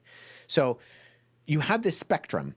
For a long time, scholars looked at the Greek of the Bible and they were confused by it because they were like, why is it so different than the classical Greek? Why does it operate on at times a more simplistic level, but it just looks different? And there was a period of time in the Middle Ages where they referred to it literally as Holy Ghost Greek, where they said, actually, this is what inspired Greek looks like. This is divine Greek. And then in the 1800s, between 1864 and 1867, these two guys, Grenfell and Hunt, who were fresh graduates from Oxford University, Queen's College, they head over to Egypt to look for not statuary or monumental architecture, which was the standard for the time in Egyptology. They were looking specifically for manuscripts. And they end up going, all up and down the Nile. They're, running out of finances. They don't know what to do. And they stop in this city called Oxyrhynchus, and they turn to the garbage dumps. And they dig up the garbage dumps, and they find thousands, 500,000 papyri. In the garbage dumps. In the garbage dumps. Because... Okay. I've been doing a little bit of studying on textual criticism. 1800s is a very dubious time for all of that, let's just say. There seems to be a theme with this finding stuff in the trash thing. It's a little suspicious. I'm just saying that Tischendorf also came up with that. He found the Sinaiticus in a waste basket. So, I mean, I would raise an eyebrow at all that, but, I don't know anything about these two guys in particular, so maybe they really did find it. Who knows? Or, well, really what it is they would find this stuff out of monasteries. This would be my opinion, let's just say. They would find this stuff in monasteries, and then they'd steal it. Yeah. But then they'd say they found it in the trash. That's really what Tischendorf did. But, they'll claim that they found it, in a wastebasket about to be burned or something stupid like that. So, anyway, just adding that in there. Oxyrhynchus was this key center of learning. However, a lot of it is just what's sometimes called documentary papyri, where it's things like receipts or it's things like communication from political officials. And lo and behold, this Greek looks like New Testament Greek. And so that's when we get this classification of koine, of marketplace Greek, of common Greek. And actually, it was the opposite of what scholars in the past thought. This isn't like special divine Greek. This is actually regular. But this is also an interesting point because it kind of calls into question, how bad was the illiteracy back then? Because one of the things I've heard, I haven't checked it for myself, but Shad Brooks talks about it in Shadiversity. He refers to the fact that, being illiterate back in the Middle Ages, for example, that didn't actually mean being illiterate. It meant you couldn't read Latin. But you had your own common language. And so it's very possible that there was an academic language and then a common variant that most people could read, like a simplified version of stuff. Because how could you conduct business if the majority of your people couldn't read? Really doesn't make a lot of sense. So, I mean, maybe they're not like super fluent, but they'd be able to, exchange goods. You'd have to have enough reading skills to do that. So, it's just interesting that, that he's bringing this up because, if there is a common Greek as opposed to an academic Greek, that would make sense considering that you really can't have a society if literally 90% of your population can't read at all. Yeah. So. It makes sense. Yeah. The priest class always needs themselves. Yeah, there's always been, like the Latin thing's a pretty big example from what I understand. So. Yeah. People Greek. This is what you would have been talking in the marketplace. Yes. And so the gospel authors are writing in this way, A, because it's simple, and B, because that's what the average person is going to be able to understand if they are or have some level of literacy. They're not going to be reading Plato. They're not going to be reading Cicero. But they may be able to read, their receipts, their laundry lists. Yeah. The Cicero, I'd love to get your thoughts. I'd almost love to see you watch the whole Ammon podcast and keep pausing it and react and see maybe there's even some stuff you're like, oh, but some of the stuff he has on Cicero, because that's separate from the biblical things. I mean, I don't know if it's right or wrong or whatever, but that was eye-opening for sure. And I know that was eye-opening for Danny too. That said, your point about Ammon having a knowledge that very few people have on certain aspects of linguistic patterns in ancient languages. I forget some of the terms of them. I'll fuck that up if I try to say it. But your point there is right. And I also think that's the slippery slope with a guy like him too, because I will tell you, I don't care what the topic is. Whenever I hear someone come out and say, I'm the only guy that knows. That's pretty good. That's good. That's good.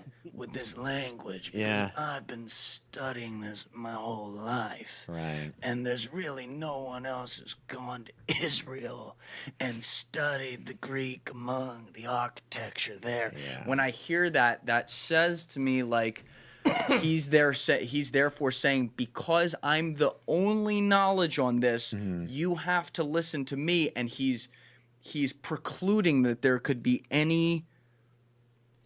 I would have to agree with that, because whenever we watched him, it did sound like he was like the sole arbiter of this translation.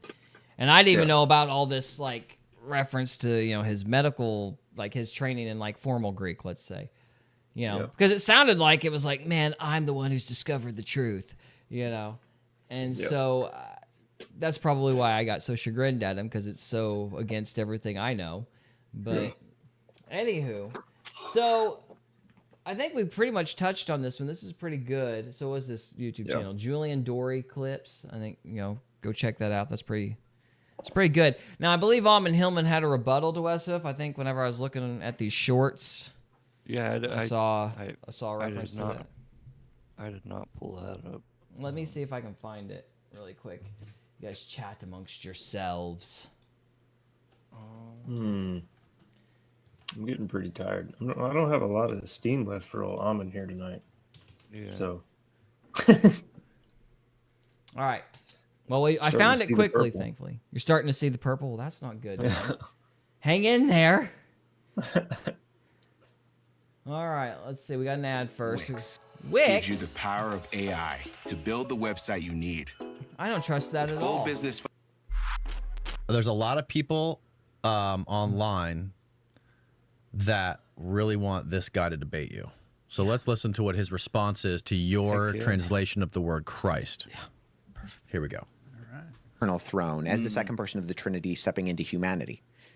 But if you were to say to someone after this, if someone said like, hey, you met Wes Huff, how was he? And you went, he's a little bit condescending. You wouldn't be talking about my humility. No. Right? Because that word has a different meaning in its different context.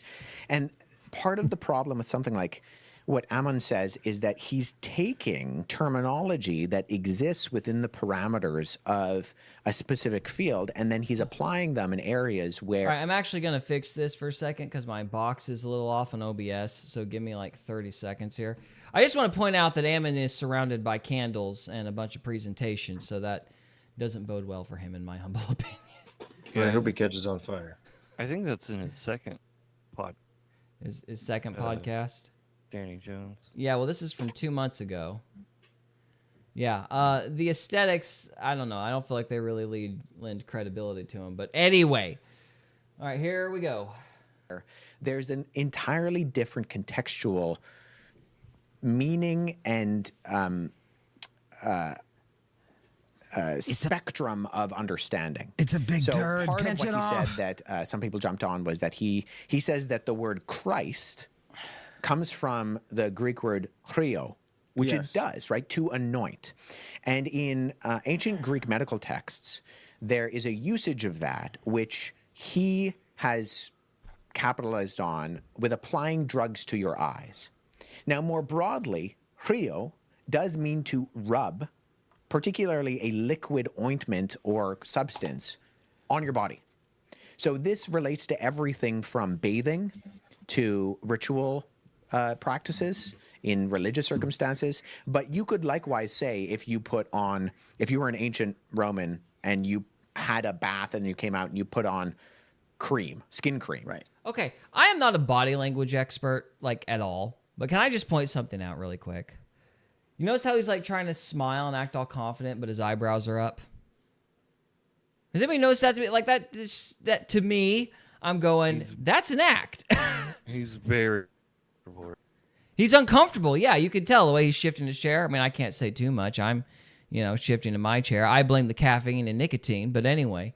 So, but yeah, like, I just feel like he's kind of uncomfortable here. That upward eyebrow thing with the kind of overconfident smile is like, you're going to bloviate, but you know you're caught. But that's just me. That's my bias talking. Sure. What can I say? So your skin didn't dry out. That was an example of chrio. You are applying it to your body. Well, within the religious connotation of Christianity, it is the translation of the Greek word Mashiach, Messiah, which likewise means anointed one, right? There were multiple anointed ones in the Old Testament. It was just a word that was referred to priests or kings and had a very specific connotation in the Mashiach, who would come and be different. And the Greek translation of that, which both the Greek translation of the Old Testament and in the New Testament both use, is Christ. Why? Because it means anointed one. So Ammon takes that and he says, well, in this very specific instance, in this stream of classical medical literature, it means to apply a drug to your eyes, specifically related to not the bot fly. What does he say? The bot fly. He relates it to a fly. And I don't remember the detail, but well, and it does mean that, you moron, in the particular instance that it's being used. But this is where semantic range is very important. Semantic range. Oh God! And this is the problem that some others have. Let him finish. Let him finish. Yeah, He's almost there. Pull up this clip, by the way. It's about the climax. There's context. I think I have it. All right, fast forward through the part where he plays the clip. We don't need to play that again. Okay, is there. not says there, but you're saying that like he's stretching some of his knowledge on the pharmacological history of language and bringing that into, say, Jesus's lexicon and how he says things. Yeah. So there's two sort of terms that are used specifically within biblical studies, but this applies to anything within the ancient world where we're trying to come up with translations in deriving meaning. The first is there's a discipline called hermeneutics, and hermeneutics is this interpretation. It's the methodology of interpretation that we use on a particular text. Before hermeneutics is exegesis, and exegesis is a Greek word that literally. Can I also point out that he's just laughing at completely inappropriate moments? Why would you laugh at the term hermeneutics? It's a term. Scholars use it. Why is that funny? I don't know. Like, am I crazy? Like, am I reading too much into that? I'm like, what? Why is that funny? Like, yes, there are hermeneutics. You guys are, yeah, that's the bottom line. Maybe he thinks it's a silly word. It is. Hermeneutics. It is hard to say. So, all right, let's see. What's your response, man? Means to bring out. Right, the opposite would be eisegesis, to read into. So when you're exegeting something and you're looking at an ancient language, you're trying to get at the author's intention by different levels of contextual application. He's pulling the demon out of you. Stop! You're trying to stop! I can't take it. I can't take it. You look like you're going through an exorcism right now. Steve, is stop. Wes Huff pulling the devil out of you right now? God. He's God, confusing stop! It's so Haven't you bad. ever heard of hermeneutics? It's realms of how we do. Stop. You're trying to get to the intention of the author. No, you're not. You're reading an ancient language. Ammon, you're pulling out a specific context in Galen's medical text and trying to apply it to everything across the board, which is intellectually dishonest. Here's the problem. I'm not pulling it out of Galen. Does Galen have it? Yes. Fucking Euripides has it. He gets a sex drug that is a Christ. One of the characters asks, is it a Christ? Euripides, I'm looking that up. What is Euripides? How do you spell Euripides? Euripides? You rip a new one. All right. Okay, what is the context around Euripides? Okay, let's see here. Dadgum, it'd be nice if these windows would actually match. Let me just read it. Euripides was a tragedian of classical Athens, along with, I'm not going to say those names. One of those is Sophocles. I know that one. He is one of the three ancient Greek tragedians whom any plays have survived in full. Some ancient scholars attributed 95 plays to him, but the Suda says it was 92 at most. Of these, 18 or 19 have survived more or less complete. Rusius is suspect. There are many fragments.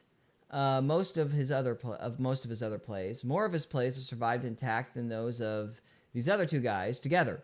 Partly because his popularity grew as theirs declined. He became, in the Hellenistic age, a cornerstone of ancient literary education, along with Homer and these other guys. Okay, so here's the problem. He was a playwright? Yeah, he's a playwright. So because he grabbed a sex drug in a play, that means the anointed one means just an ointment. Again, the problem is he's not factoring in the Jewish culture. The Greek is back translating, essentially. That might not be the right term, but he's basically back translating to the Hebrew culture, like the anointed one, the Messiah. That means the anointed one. That calls back to the king. Like there's a Jewish context around that term, and it's being translated into Greek.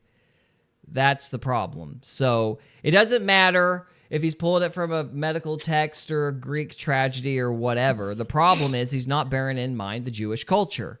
So, yeah. See what else he has to say. This is not from the medical. This is from everything. Everything, Wes Huff, you fucking fake. Everything. Yeah, this is why he wouldn't face me. I can tell you right now, and I can tell your audience. Have you asked? Your audience must know. This man does not really read Greek. What is he, finishing his PhD? He's finishing his PhD. Yeah, he's finishing his PhD in biblical studies. You know what that means? It means he's had a couple of semesters of Greek. Yeah, he was able to say the name Xenophon. That was nice. Dude, does he read ancient Greek? No. That's why what comes out of his mouth is theological bullshit. This is not a craftsman. This is not a skill. Trust me, I'm the expert. Trust the science. Trust the bald guy with tattoos on the side of his head. You're surrounded by candles for no apparent reason. Yeah. Okay. Mr. Demon's on my t-shirt. Yeah. Freaking weirdo. Yeah. This is theology taking you into a back alley and putting its finger in your butt. What the? Hey, look, an ad.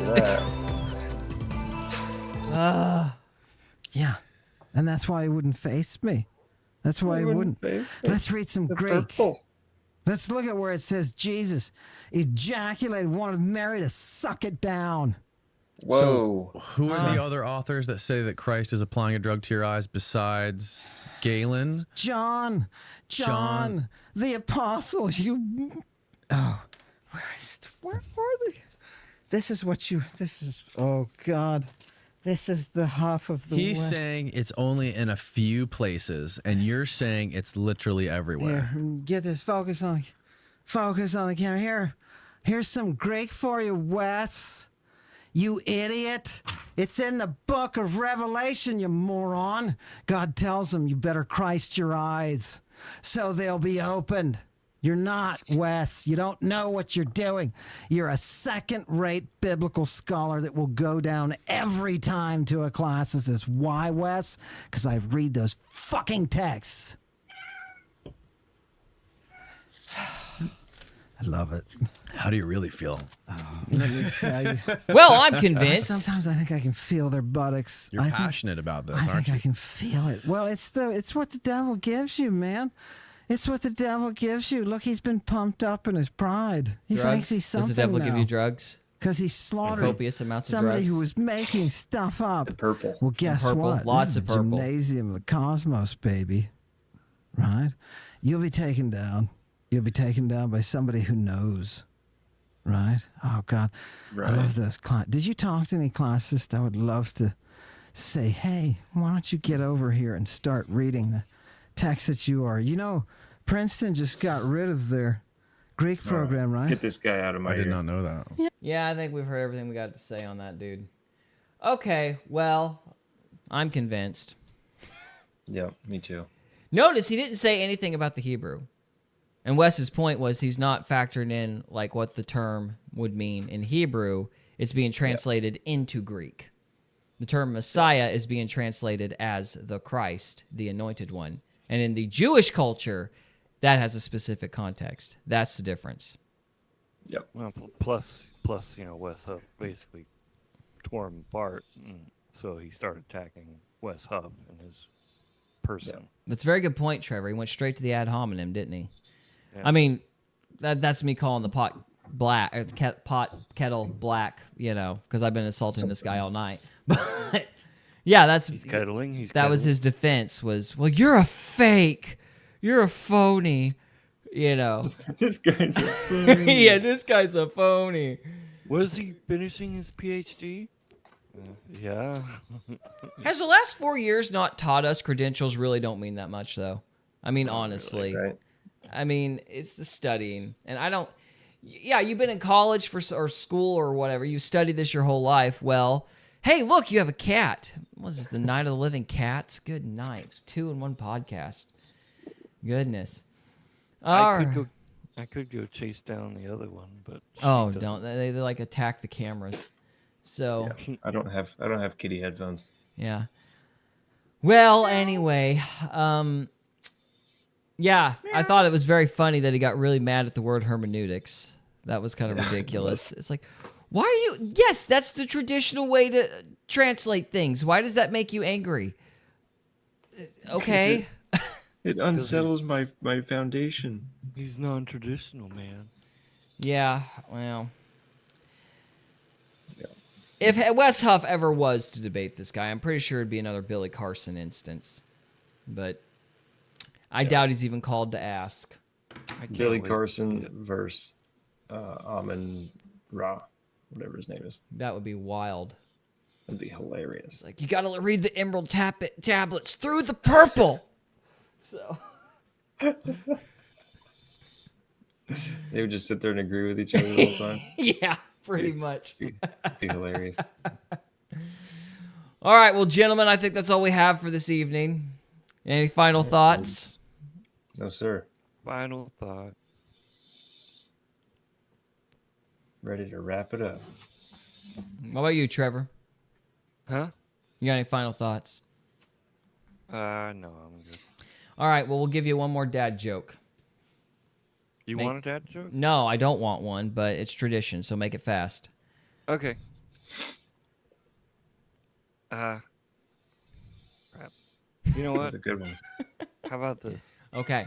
How about we leave it up to Brad Stein to give us a dad joke? A dad joke. Okay, you want to listen to Brad Stein to close us out? It's a 1-minute video. I put it in the chat already. Okay. All right. Let's see if I can actually get this to copy and paste. All right. Yeah. All right. Let's see. Hey, it's a short and it's actually centered. What the heck? It's hilarious. It made me laugh. All right, here we go. But I don't think people are afraid to get in wrecks anymore, because why? We have bags to shoot out protectors. Before there were bags, you never saw cars with phones, did you?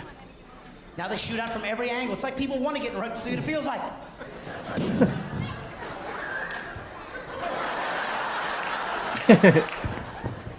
Got in a wreck. The kids loved it.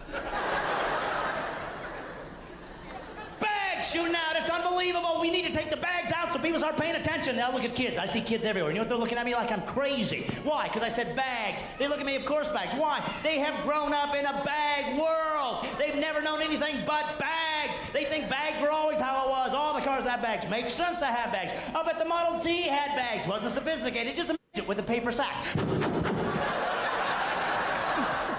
No bags. See all these scars on my face? I had to go through windshields so kids like you could have bags. Well, let me ask this question, though. If we remove the bags, will we get more Ammon Hillmans? I would say less. Less? Yeah. Thin out He'd the be like, steering wheel actually means safety device. And then he'd smash his face into the steering wheel and he would die. So we're going to take a Darwinian route and say we're cleaning the gene pool. Got it. Yes. 100%. Okay, well, on that chipper note, guys, thank you so much for watching. We'll see you next time. Good night.